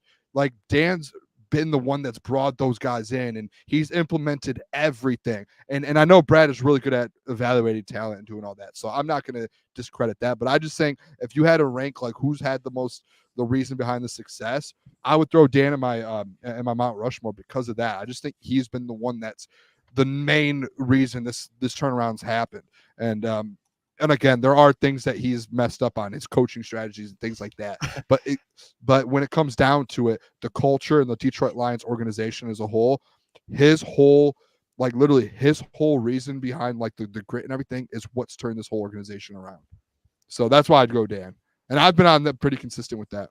Yeah, you have been. And I honestly, Boone, I don't align with that. I go Brad Holmes, but your take on that is spot on. Like, there's nothing that I could be like, what the fuck are you talking about? How are you saying Dan Campbell? Like, it's Brad. Like, no, I think it's a very balanced scheme as far as how it works. Like, I think both of them hold a lot of weight and they have excelled at both of their roles. But just for me, I just like the executive part of things. But you're completely right on Dan Campbell, because I think there's what he's done, like just as a coach, but then how he's done it, I think is very unprecedented, especially to an organization like this. So if you want to put Dan on there, I don't hate it whatsoever. No, I don't hate it. Boone, honestly, I was surprised. I thought you were going to put Brad Holmes, to be honest, or both of them. I've just been very consistent with the Dan Campbell thing. Like when you talk about who's changed his organization, I think it starts with bringing in the coach, and it starts from there. So I think Dan's done that. Consistent. I like it, Booner. I like it. Thank you. I'm reading some of these people's. You mentioned Dan Campbell, and someone commented. I forgot who it was. I'm trying to find it, but it was the let the big dogs eat. Jamal Williams, huh? Set the tone. Yeah, hey, relax, Jamal. What a Williams. Run! That was aura if there's ever been. That was like a player career built off aura if I've ever seen it before. Yeah. Just in the situation. Bro would not have had a touchdown at all last year if Jameis Winston didn't decide to hike it at the 1 with like 5 seconds instead of taking a knee. They were so mad that he did that too. They were so mad. That guy. That's more embarrassing than not having any touchdowns on the year, in my opinion. Like, that's just like a charity touchdown. That's like a Make-A-Wish touchdown, if we're being real, where it's like the defense is not expecting it whatsoever, and you're at the 1. You're at the inch line. He broke Barry Sanders' record. That's crazy. That's nuts. Should have been Monty. Could have a year Yeah. earlier. It's sad. You're always going to look and see Jamal Williams as the touchdown leader. That's ridiculous. Not after But Jameer. Maybe Gibbs gets to that point. Fair. I'm going to ask this question because prior to Detroit put out an article, what position are you lacks the most depth? What position are you worried about in terms of depth? And I thought it'd be a good conversation for us to have. And I'm going to be honest with you guys. When I look at position groups on the Lions, the position group that I'm worried about in terms of depth, if I'm being honest, is the O-line. Yeah. Number 1? It's up there. Mm-hmm. You said offensive line. I kind of broke out there for a second, Hefe. Yeah. In terms of depth, I'm not saying I was not the offensive line and not the starters. I'm talking about depth. Like if Panay goes down, I was or someone thinking goes down. center. Yeah. Like, well, I just said the offensive I was thinking line. Center. Yeah. So that would be no. Like, that's what I'm saying. I don't think it's crazy to say just because how important that the offensive line is. Like, there's a lot of questions about the defensive line, but there's a lot of guys you can plug and play there that have some experience. Offensive line, like after the top 5, you're reaching at the bottom of the barrel. Like Colby would be your next man up, and I'm not confident with that one, if I'm being honest. So this was kind of my mindset on it because I'm not confident on the opposite side of Hutch. Obviously, James Houston and Davenport both been injury riddled. I still think there's a lot of question marks around Davenport, and then the guys behind them are not any good by any means. So if one of those guys go down who are already injured and already injury prone, and they're not the greatest at their position, then we're going back down to last year, and we're going to have trouble getting to the quarterback. And then our more improved secondary is just going to be getting cooked because we can't get to the quarterback. And then the wide receiver kind of intrigues me too, because I'm very confident in J-Mo taking that next step in St. Brown. But if one or two of those guys get injured and then you kind of have to go later on that depth chart, I'm not too confident in one of those guys stepping up and being a wide receiver 1, wide receiver 2, but by any means. I'm a Gentry, and 2 with the offensive line thing too, real quick. It feels like it's a similar situation than we were last year, because as soon as Big V went down and he was essentially done for the year, you had Graham in there, and after that Graham, you had really no one. So like it feels like you're in the similar situation as last year, to where you were able to plug and play throughout the year. Like when Jonah went down, Yodi went in, and different things like that. Like you're able to plug and play, and you still have those guys that you plugged and play with last year, except Colby's going to have an extra year, and you have Christian Mahogany, who a lot of people say he's ready to kind of go right now if you do need a backup, that he's able to step in and do that. So I do think they're in a little bit better spot just based off of that, because last year you went in expecting to have Graham as your backup, and instantly Big V basically was down and you had to throw him in, and then you have no one after that. So I'm with Jeff a little bit, or not Jeff, Gentry, when it comes to the wide receiver room. I think the 2 position groups is the edge and wide receiver. And I think with wide receiver, I would put it at the top because of that. It's if one guy goes down, like last year, like Khalif in the playoffs goes down. This year, like Khalif is a guy that you need. He's a guy that's going to step into the Josh Reynolds, not like what he did, but like the targets that he gets and different things like that. And same with J-Mo. If one of those guys goes down, you're in a tough spot after that, and you're going to have to go out and trade for someone or find someone or hope that one of these younger guys step up. And I've been pretty consistent with the wide receiver room, to where I do think that depth is a little bit of a question there. I don't. Okay, so this is where I'm at. This is what I kind of struggle with too. When I looked at it, I think what we'd immediately point to is, well, edge and wide receiver. The reason why I didn't say edge is because if Davenport goes down, you still have a collection of guys. It's like, okay, Houston's going to play. Pascal can slide to the edge. Like, you can kind of figure it out. I don't know how confident I am in Colby Sorsdahl, or you'd have a rookie, Christian Mahogany, I guess, would play guard, because Graham could play center. I understand that. But even tackle, I mean, who's up? Who's up to replace Decker? Dan Skip. I like Dan Skip. But I don't know if tackle. That's where I'm more concerned. But here's the thing I want to make very clear too. I'm not naive to the fact that the NFL in general, offensive line depth is hard to come by. It's not something everyone just has depth on the offensive line. It's not something that every team has. And I see Ryan says Sorsdal at right tackle. It's like Sorsdal, I guess, would be the sixth man. But I don't know. Isn't the thing though, like on the offensive line around the NFL, we had this conversation last year. I think us four, we were doing a show last year in the offseason, and we were talking about the depth. Like, not a lot of offensive teams have that much depth on the offensive line anyways. So it's like, to me, it's not as big of a concern because you'll always be able to, if something really does come up, I'm sure there's going to be someone in free agency, or you're going to be able to, as good as some of these guys are on this team, you're going to find a way to still score points and still march down the field. Like you did last year. You literally did it last year though.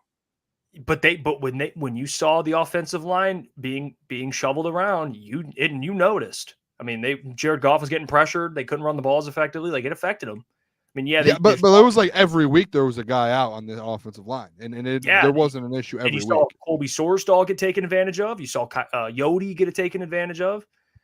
I mean, not saying you're wrong, Booner, with the fact that other teams lack depth, but your point about free agency, if there's a guy out there, teams already picked him up. I mean, that's what if there's a guy out there that can serve your offensive line depth for your offensive line. Well, give me David Bakhtiari to be safe.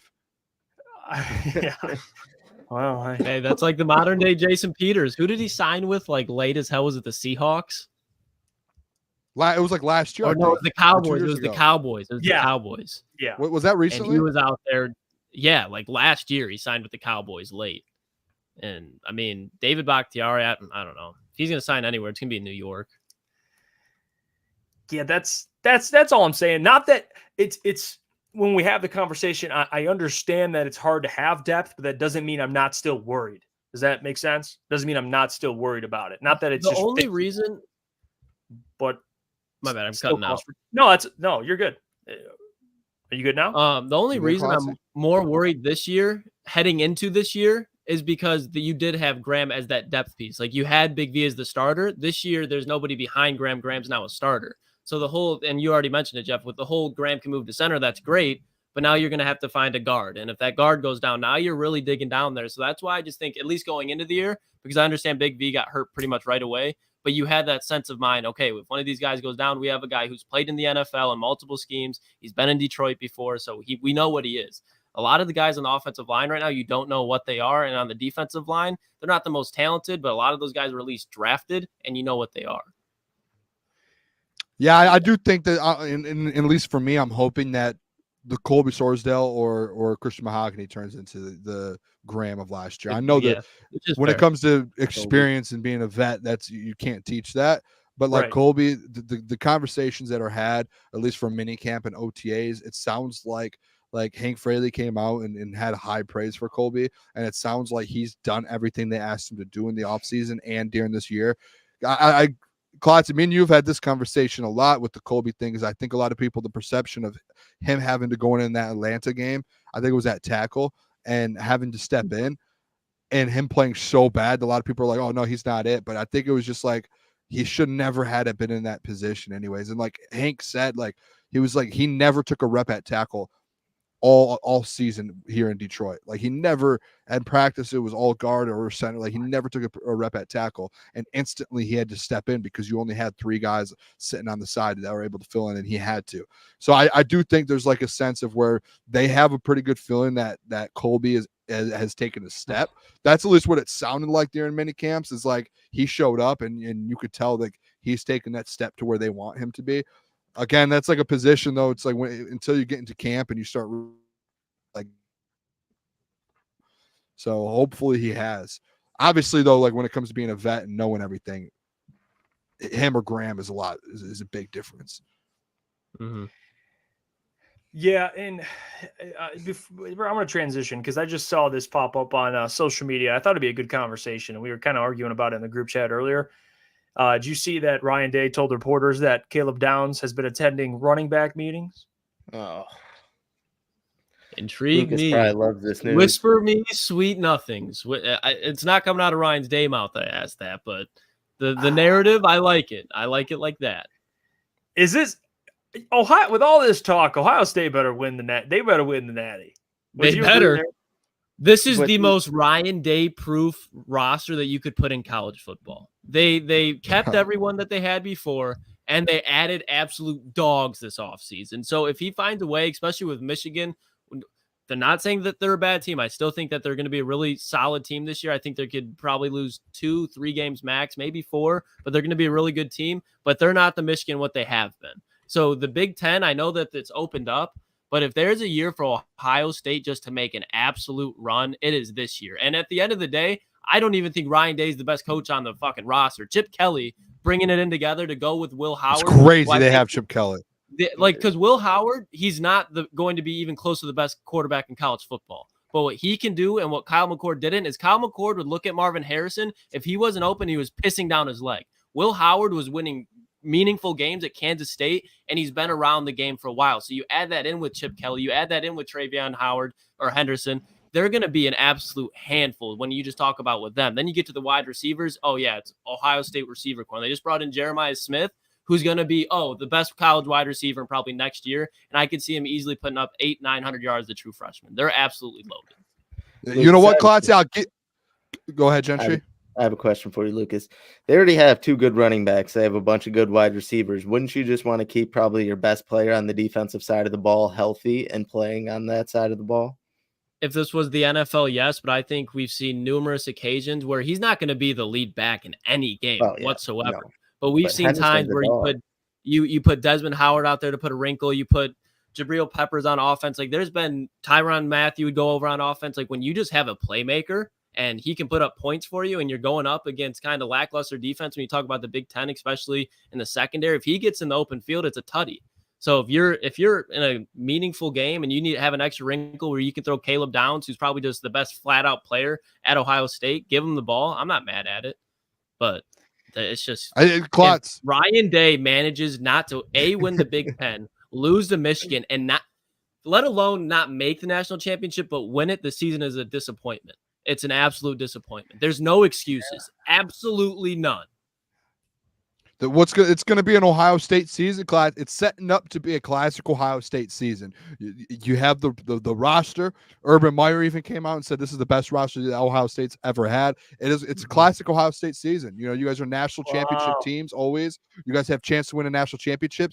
And then guess what? At the end of the season, you blow it and you lose to Michigan and you don't make the college football playoffs. So the last 3 years made you forget about the 50 It's a perfect before. setup. He'll be wearing Michigan gear the whole time. He'll be wearing Michigan. Not a couple years.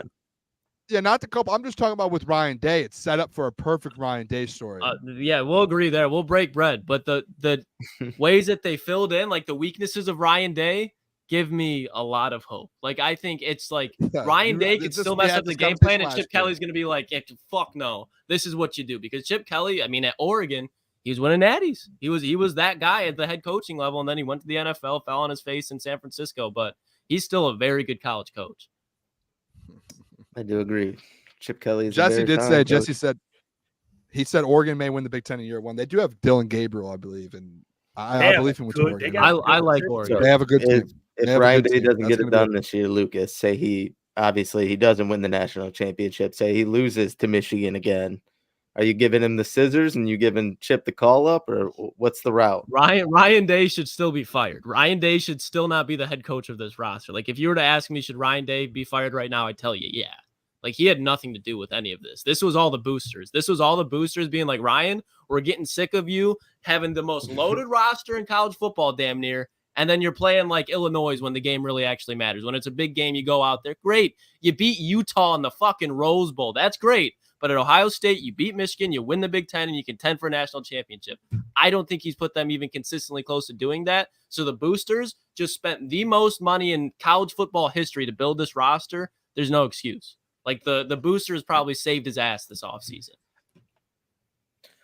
Guys, you know Taylor Decker. He talked to ESPN, and I want to show you guys this. And shout out to Eric Woodyard for the work he's been doing. He interviewed Taylor Decker, asked him to give his perspective on his journey with the Lions, and he asked him step by step his opinion about getting drafted, having Jim Caldwell as a coach, because Taylor Decker's been here through it all. I mean, he's seen it all here through his career, and he gave answers for every chapter of kind of like an inside look, because you don't really hear the guys really speak about certain things like Jim Caldwell, Matt Patricia, getting Dan Campbell, losing as much as they did early on with Dan Campbell, and now to where they are. And I want to show you guys a couple of the quotes he said, and it'll just kind of reflect. Off season's about having conversations, all right? And this right here, to go through and get Taylor Decker's perspective on a lot of the shit that happened here in this city with the Lions, is absolute gold. This is on ESPN. Eric wrote this, covers Lions for ESPN. And, they asked him the first question. It started off with him getting drafted, and it goes down. Look at under Caldwell, 9-7, fire Caldwell. He gave his opinion. Matt Patricia getting hired. They even went through the Patricia and Bob Quinn, and they went through hiring Dan. The speech. Like, they went through everything. So I want to go through a couple key parts of this. Obviously, getting drafted. He talked about it. He was told he was going to be a tackle for the first for 10 to 15 years here. He loved it. He took pride in it. And obviously, Bob Quinn drafted him. Fun fact, which was a whole nother thing. So he could actually draft offensive linemen. I'm gonna be honest here. Bob Quinn actually, he was hitting on some offensive linemen, but that's really about it. You go down here a little lower, but the under Caldwell thing, this is what I really enjoy hearing. All right. So we always argue, not us specifically because we haven't had that conversation, but in general, the Caldwell stuff. Eric asked him, under Caldwell, Detroit finishes 9-7 and reaches the playoffs in Decker's first year. The Lions lose in the wild card round to Seattle Seahawks 26-6. Decker says, I remember winning games on 2-minute drills coming from behind, and for a lineman, that's about as hard as it gets, being in 2 minute, but we seem to always find a way to win. Well, not always. We were 9-7, but when we had the opportunity and had the ball, we were finding ways to win. And just to have the opportunity to play in the playoffs as a rookie, from my perspective, I was like, well, that should be the floor for expectations, right? And then the following year, they go 9-7 again.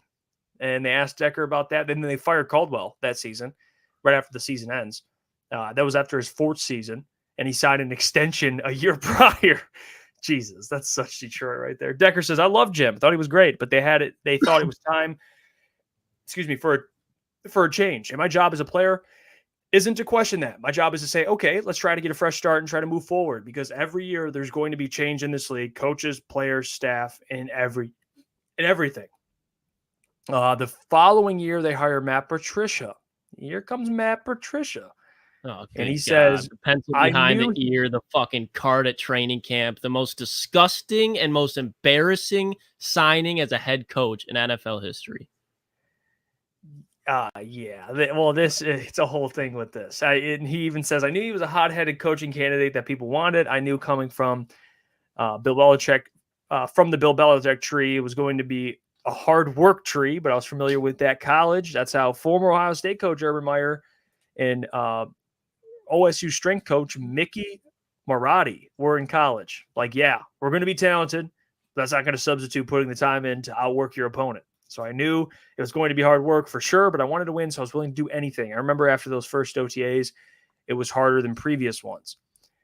And then here's the next one. Midway through what would be their third straight season without a playoff berth, the Lions fired Patricia and general manager Bob Quinn.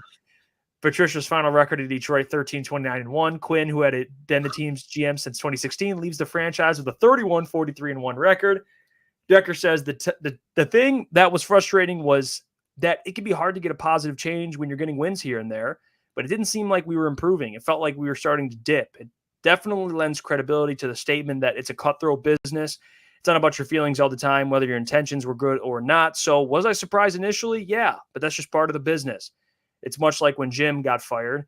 You got to turn the page, and we've got to go to the next thing because things weren't where they needed to be around here. They thought it was time for a change. Then here comes Dan Campbell, and they asked him about the speech, the kneecaps. All right, and he answered. He said, I love the speech. I thought it was great because he was wearing his heart on his sleeve, and he was speaking, especially in hindsight, knowing what I know now. Those were like core beliefs for him. Those were things that he truly and deeply believed in and wanted to do. And again, in hindsight, seeing that vision come to fruition is pretty cool, especially because I'm sure there were a lot of people that were like, that's not the coach we wanted, which I do remember that. I saw it everywhere. Like, what are you doing hiring that guy? And the charisma of being a head coach, being a leader of men. I liked his introductory press conference because he was kind of rough around the edges, and you don't always got to be buttoned up. We fight for a living. That's what we do. And he represents that and embodies that. And the fact that he has walked the walk, he played 11 years, that lends credibility. What do you guys think of that, by the way? Before we move on. That's preaching to what Booner was saying earlier about why he was on Booner's Mount Rushmore. I mean, it was spot on. Isn't that wild? Everything it says, I think, like, you could think that the head coach that comes in, but just like the Dan Campbell, I posted it on our Instagram today and all of our socials, the speech, the biting the kneecaps. And if you just watch it again, I went back and watched some of it, and you could just tell it's just, hey, like the culture, everything that comes with it. And again, like, there's a lot of people who have that culture and you don't win games, and it's tough. But when you have both and you kind of know you got the right guy, and you could someone who's like able to wear that on their sleeve and it's able to just say, hey, this is what I'm about. Remember, who was it? Was it Rick Spielman? That was just like how Dan Campbell he does not care. Like, it was funny in that video. He was like, Dan comes in, he takes his coffee and he just like, puts it back, and he did that with his coffee. Yeah. He just puts it back and he sits down and he tells you how it is, how he's feeling, whether it's something you want to hear or don't want to hear, or he wants to hear or he doesn't want to hear. It's like, he's just him, and he's just always going to be him. And like, that's what it is. And Matt Patricia was not that. Like, Matt Patricia was a guy who wanted to be the hard-nosed guy who was, he just knew he wasn't tough, and he wasn't. And he never, like, I don't even know if he's ever played a day of football in his life. Maybe he did, and I just don't know about it. And like, he just was like, I don't know. It's just, you could tell a guy fake and a guy's not fake and walking around. It's easy, authentic. To tell. Absolutely, that's a great word. Taylor Decker, you could tell Taylor's like, I knew it instantly. Yeah, yeah. I mean, that's a great point, bro. It's a perspective that I know it's. Thanks, Klotzy. It's not like a hot take or anything, but just going through this stuff is so interesting to me because Taylor Decker is someone that can really speak to it. That's why when they won the playoff game, we all kind of back now. We're like, man, those guys deserve it. Taylor Decker through multiple coaches, multiple regimes. He's seen it all. And they asked him when this team drafted Penei Sewell and Ali McNeil, Ahmed Ra, which at the time we didn't know that they'd become pillars. Decker said, I actually knew the team would draft Sewell before. They said, if Penei's on the board, we're going to take him. That's funny. They told him that, actually. I did not know that. He said, I didn't know much about him, but I was trusting the front office. In hindsight, they knocked it out of the park with those guys, so it's cool to see that.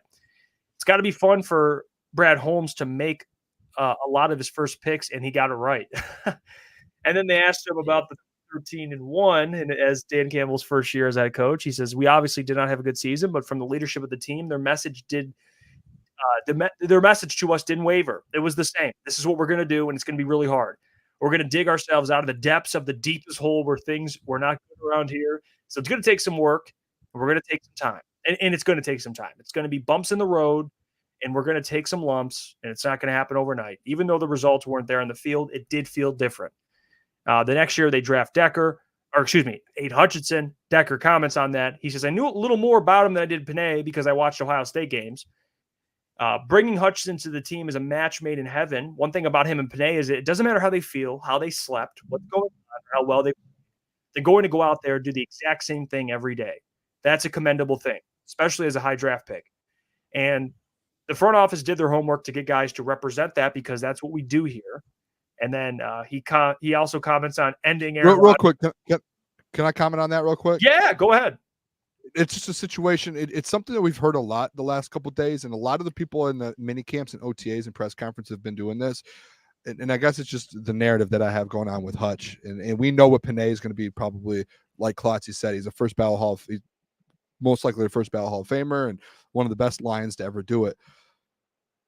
Is it something crazy that like Taylor Decker, these guys in minicamp, they keep putting like Penei and Hutch in the same name to where they're like, these guys work the exact same. Like, obviously they're probably going up against each other a lot, but it's more so that these guys show up, do their job at an extremely, extremely high level.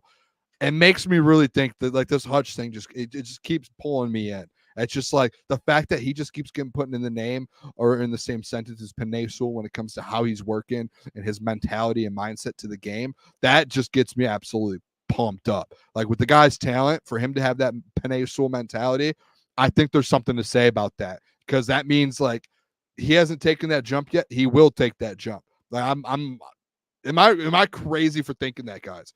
I don't like this is like the third or fourth time this offseason. Because I mean, if you think about it, what is the most important? I know outside of quarterback, you need a good offensive line. You need the guy in the trenches, and the same thing applies at the defensive side. Those guys are what set everything up for the rest of the guys, because they're expected to be the leaders. They were the guys that were the number 2 and the number 7 overall picks and the first 2 picks in the first round of this rebuild. So everybody's looking at them, and they know that. So when they know they have to go into work, because if they don't work that hard, then the guys that were drafted after them, the free agents that are signing, they're not going to work that hard either. They have to set the tone. And I just think they mastered the accountability that Brad Holmes and Dan Campbell wanted them to have. And they also have Hall of Fame upside. So when you pair that together, no, Booner, it's not crazy whatsoever. It's just nuts. Like the 2 best players have that. Yeah, that's what they want. You have if you're Brad Holmes and you're taking a player that high, especially in your first 2 years here, you have to get tone setters, not just talented players, but guys that are. You're going to build this thing around him. That's what Dan told. I think he told Penei that on the phone. He's like, "We're going to build this thing around you," and they knew that because of the player he was. And now looking back, even in hindsight, they were spot on. Same with Hutchinson. They are like those players are what they want in every player, and not just talent. Obviously, you're not going to get that, but mindset. And Amon-Ra, I would say, is one of those players too. And he was a 4th-round pick, so. Hey, for sure. It's just sprinkling on your best players have that work ethic and that mentality. It changes everything. It changes everything. They asked him also about ending Aaron Rodgers at Lambeau, and after the 1-6 start, they won 8 of their final 10. And they asked Decker. He said, "That made us feel like we were getting closer." So it was turning from let's go out here and compete really hard to let's try and start optimizing this thing and get those 3 to 4 plays that can make a big difference and really zero in on the details. I think the team bringing in players where they didn't have to coach effort. See, that's what we just talked about, was huge for us able to do that so quickly. And then J-Mo, asked him about J-Mo and then the gambling policy. He says, and he commented on that, he says, it's like we've got to keep moving, much like when coaches get changed or players get traded and stuff like that. It's like, oh, damn, that sucks, but what are you going to do? It just is what it is. And then they talked about Jameer and Sam Laporta.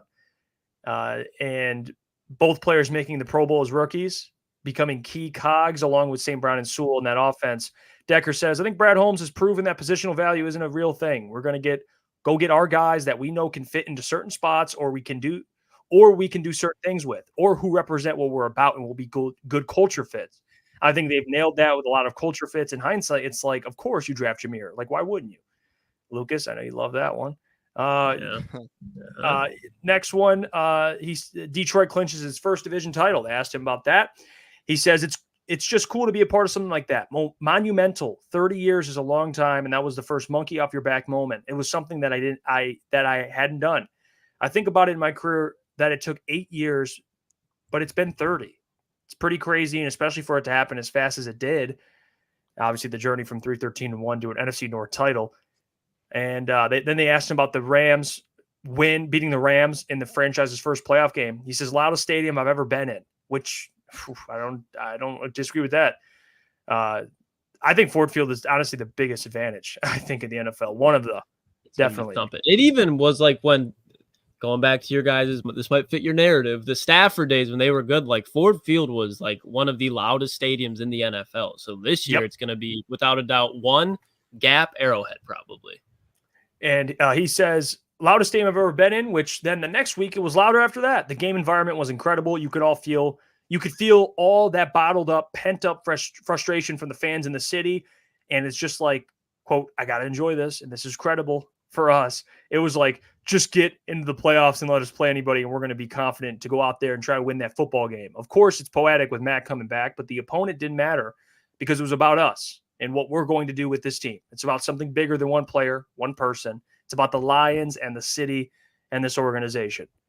And then they asked about the game against the 49ers there. He says it was one of those situations where we were trying to figure out how to make those 3, 4, 5 plays that can make a big difference. That can be big difference makers. And we've been making those for most of the games we played in the season. For however well we played for 60 plays, there's like 5 or however much, I'm just throwing out a number, that just didn't go our way. And those were big difference makers. And that just makes you go back into the Rolodex of what I could have done differently.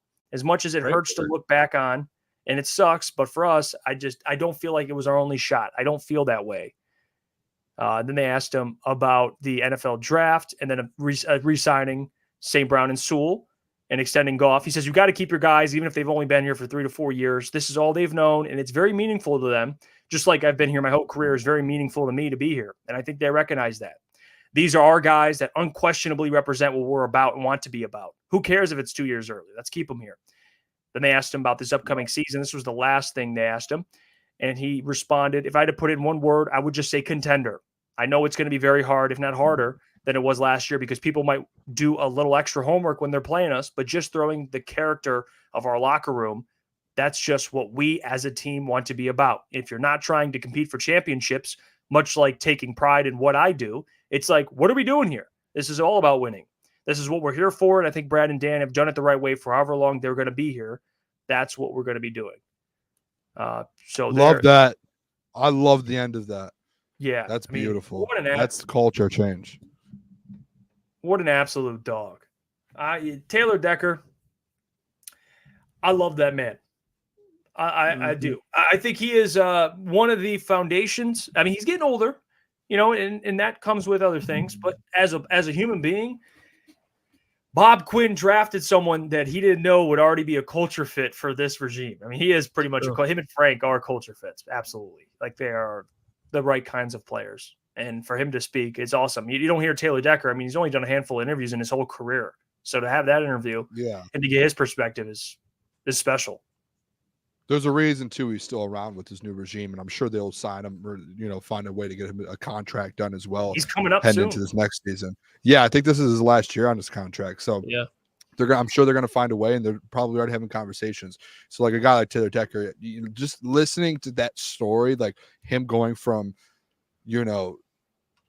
the beginning of his career getting drafted here in one of the worst positions to now, or not one of the worst positions at the time, going to the playoffs and then getting into one of the worst positions. And then now, like, it's unbelievable to see kind of that story arc of his career. And the fact that now a guy like to hear the mentality of these guys now, like, hey, you're either here to win championships or you're here to, or leave, but we're here to win championships. And that's what it's all about. Like, to hear that in Detroit is crazy. Yeah, Taylor Decker is a man whose NFL career has been scarred. I mean, have you guys ever seen the picture of, like, dude's probably like 18, but it's the picture he goes to World War I, and there's him smiling, and it shows us like 2 years later, and he looks like he's 10 years older. That's essentially what Taylor Decker's career has been in Detroit with the NFL. He's had no hope. It's just been doomsday, but he's finally got some momentum going. So I think when you talk about guys who are going to be willing to take a discount to stay in Detroit, Taylor Decker is absolutely going to be one of them. I don't think the Lions are just going to absolutely lowball him. I think they'll throw him respectable money, but he could probably get a bag somewhere else just for 2-3 years. But I think he'll stay in Detroit. 3-year, $24 million deal, 25, somewhere up in that range. I don't know. It'll probably be more than that, but I think he's a guy that should be in Detroit because he knows exactly what this team has been for the last 10 years. So he's a guy that I think just his mentality, his knowledge is just valuable within itself outside of his play. Yeah, I don't know. Go on. I just thought, I think Klotz, like, I think he's a guy that would take less money to try and win a Super Bowl somewhere in Detroit where he's like kind of grown up and he's, it's the same thing as Frank retiring. It's like, you've been here your whole career and you've gone the ups and downs and you've been at the lowest here in the franchise. And it's like, or is he, I don't see him being like, the money's not right. I want to go get a lot of money somewhere else after, like, when you go through all of that, you know what I mean? Like, he's happy. I'm just think of examples like he's happy. You don't just stop. You know what I mean? Like, you're like, I have to keep this going. It's like, even let's Joe talk about Thomas in Cleveland. Like, he wasn't winning a damn thing. They didn't have any like success ever, and that man just stayed. He just stayed.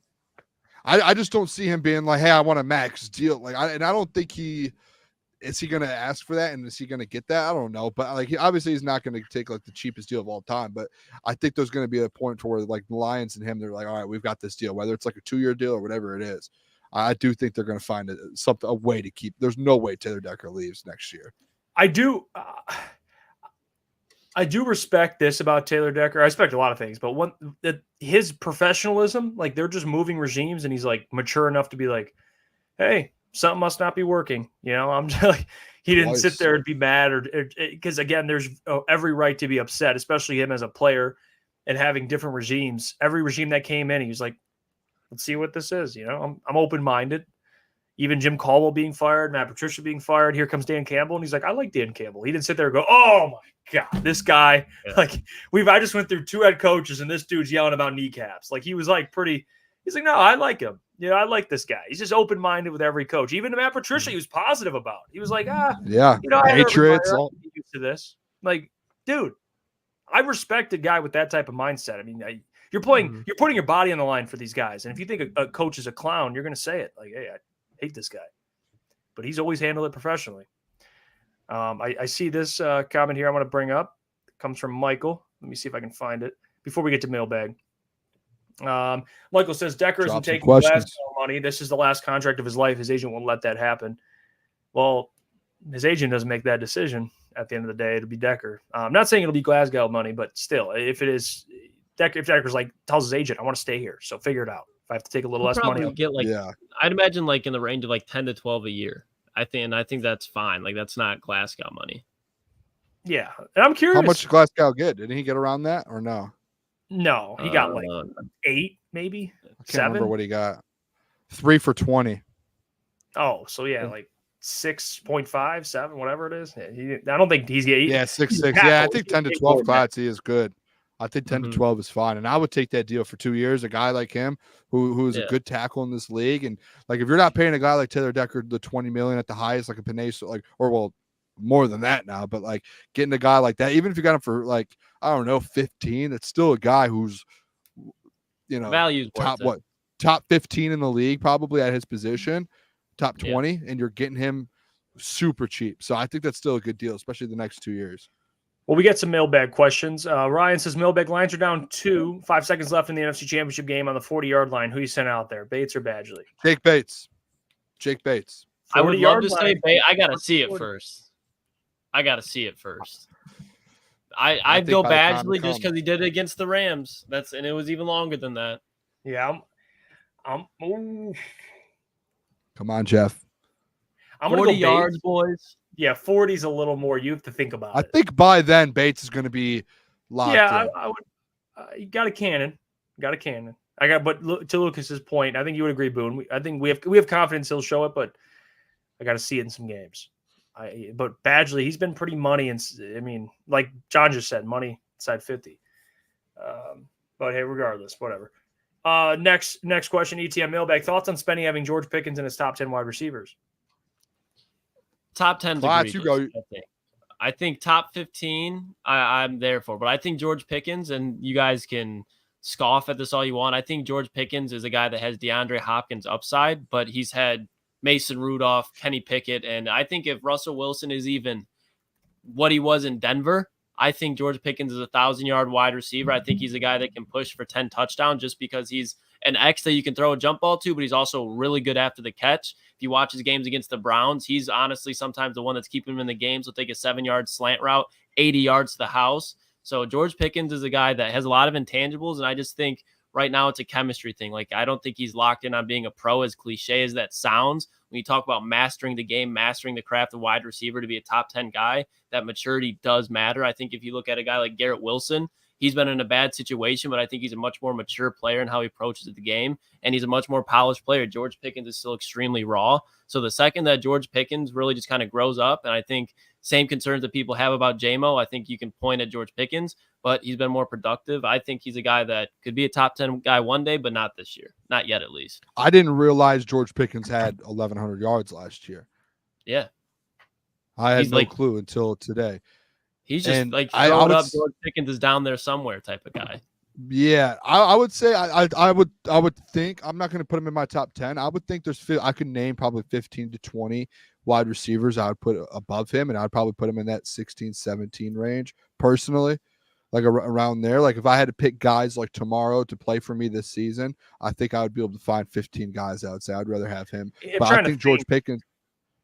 Like I could go down I can go down a list real quick, and I can just name some guys here if you want me to. And this like is I would just take looking at the Amari Coopers of the world as of right now. The Amari Coopers, DJ Moores. I would take those guys over George Pickens right now. If George Pickens just rounds his game completely together, he's gonna be a star. So this is I'll name 15. Tyreek Hill, right? CeeDee Lamb. Yeah. Amon-Ra, Puka. I would take Puka right now. AJ Brown, DJ Moore, Mike Evans. I would probably take Brandon Ayuk. Last year, Nico Collins, Amari Cooper, Devontae Smith, Jalen Waddle, Devontae Adams. I don't know if I think Devontae Smith instantly. There's 15 guys that are better than him. I didn't even name Justin Jefferson. Yeah. There's 15 guys that are better than him so far, but there's not 15 guys that have the upside of him, in my opinion. That's what's so attractive about George Pickens. Because even, bro, like in the blocking game, he's throwing motherfuckers into the sideline. And when you talk about impact of the run game, but go ahead, Jeff. My bad. No, how many did you name, Boone? Just there, I'm trying to think. How many was that? Was that 15? Sure. Because honestly, back half of that, maybe the back five. I was like, I can go through it. I can name them again. Ready, Justin? Someone count real quick. Don't go through it again. No, I mean, I was counting. I just lost. Everyone started. I would say top 15. He's in that area. And I would say top 20. Trending upwards. It just depends on your flavor. Because like I love just like X wide receivers. Like I just top like 10's crazy. I those. Yeah, top 10's that's based off. That's nuts. Yeah, big playmaker. He's a playmaker though, man. Absolute playmaker. Dad with Tourette's. What do you guys feel is most likely? One, trade signing is made before season / trade deadline, or two, Lions stay still and move all $40 million in cap space to the 2025 season. I believe they're rolling it. I would say the second one personally. Most likely before season / trade deadline. I don't know. I feel like Brad, like I think he could save some, but I don't think he's going to keep all 40. I don't think that he keeps it all stashed. So I'm going to go. I think there's a move made. I don't know about how significant. It could be another DPJ, but I think there's a move made at the trade deadline. I'm sorry, there for quick. Sure will be a move. There will for sure be a move. Trade deadline. I missed that. Yeah. I'm sorry. Yes, because my take. Come on. I mean, I've been on the. Yeah, you got to bring us on home. Yeah, or Judon, bring Judon. So I'm going to go first. Whether it's a trade deadline or the season before. That's my bad. I think even training camp, he's gonna sign someone. I bet you there's a guy that comes in. I wouldn't be shocked. I mean, they just signed Jake Bates. Almost $2 million. Breaking the bank. So you're saying any signing then? I guess I mean, I think if you're talking about a starting caliber player, I think at least some guy that'll take meaningful reps. I still think it'll be happening. Yeah, we all agree. They just said, like Dan just said, like we're gonna have a conversation next week about adding depth to this team. He was pretty transparent about it. Tafka says, Mailbag, can you rank the interest / importance of the 4 pro sports teams in Detroit? I assume it's Lions and Red Wings. Then I'm iffy on Pistons and Tigers, but I go Pistons then Tigers fourth. Yeah, I mean, we could spend you could spend time arguing. I think the Pistons are the worst at this point, just as an organization. It's been really bad, but the Tigers don't have a great organization either. But at least they have. It's tough. I mean, you're arguing at the bottom there. First two, I think, no doubt, Lions, Red Wings. I mean, I think it goes Pistons, Tigers, because like the Pistons, they've won championships more recent than the Tigers. Like the Tigers were good, probably more recent. Yeah. But both of them still have been bad for a while. But historically, like the bad boys, the going to work Pistons. What was the last time, the 80-something that the Tigers won? Yeah, he did say importance, so I guess that is fair. Jesse, Mailbag, what's more likely to happen? The Pistons win 20 games or Booner to finally admit Josh Allen takes a step back this year? Boone? Well, I'll tell you what, Jesse, neither of those things will happen. Josh Allen will not take a step back, and the Pistons probably might not win 20 games. Wow. Jeff didn't like that.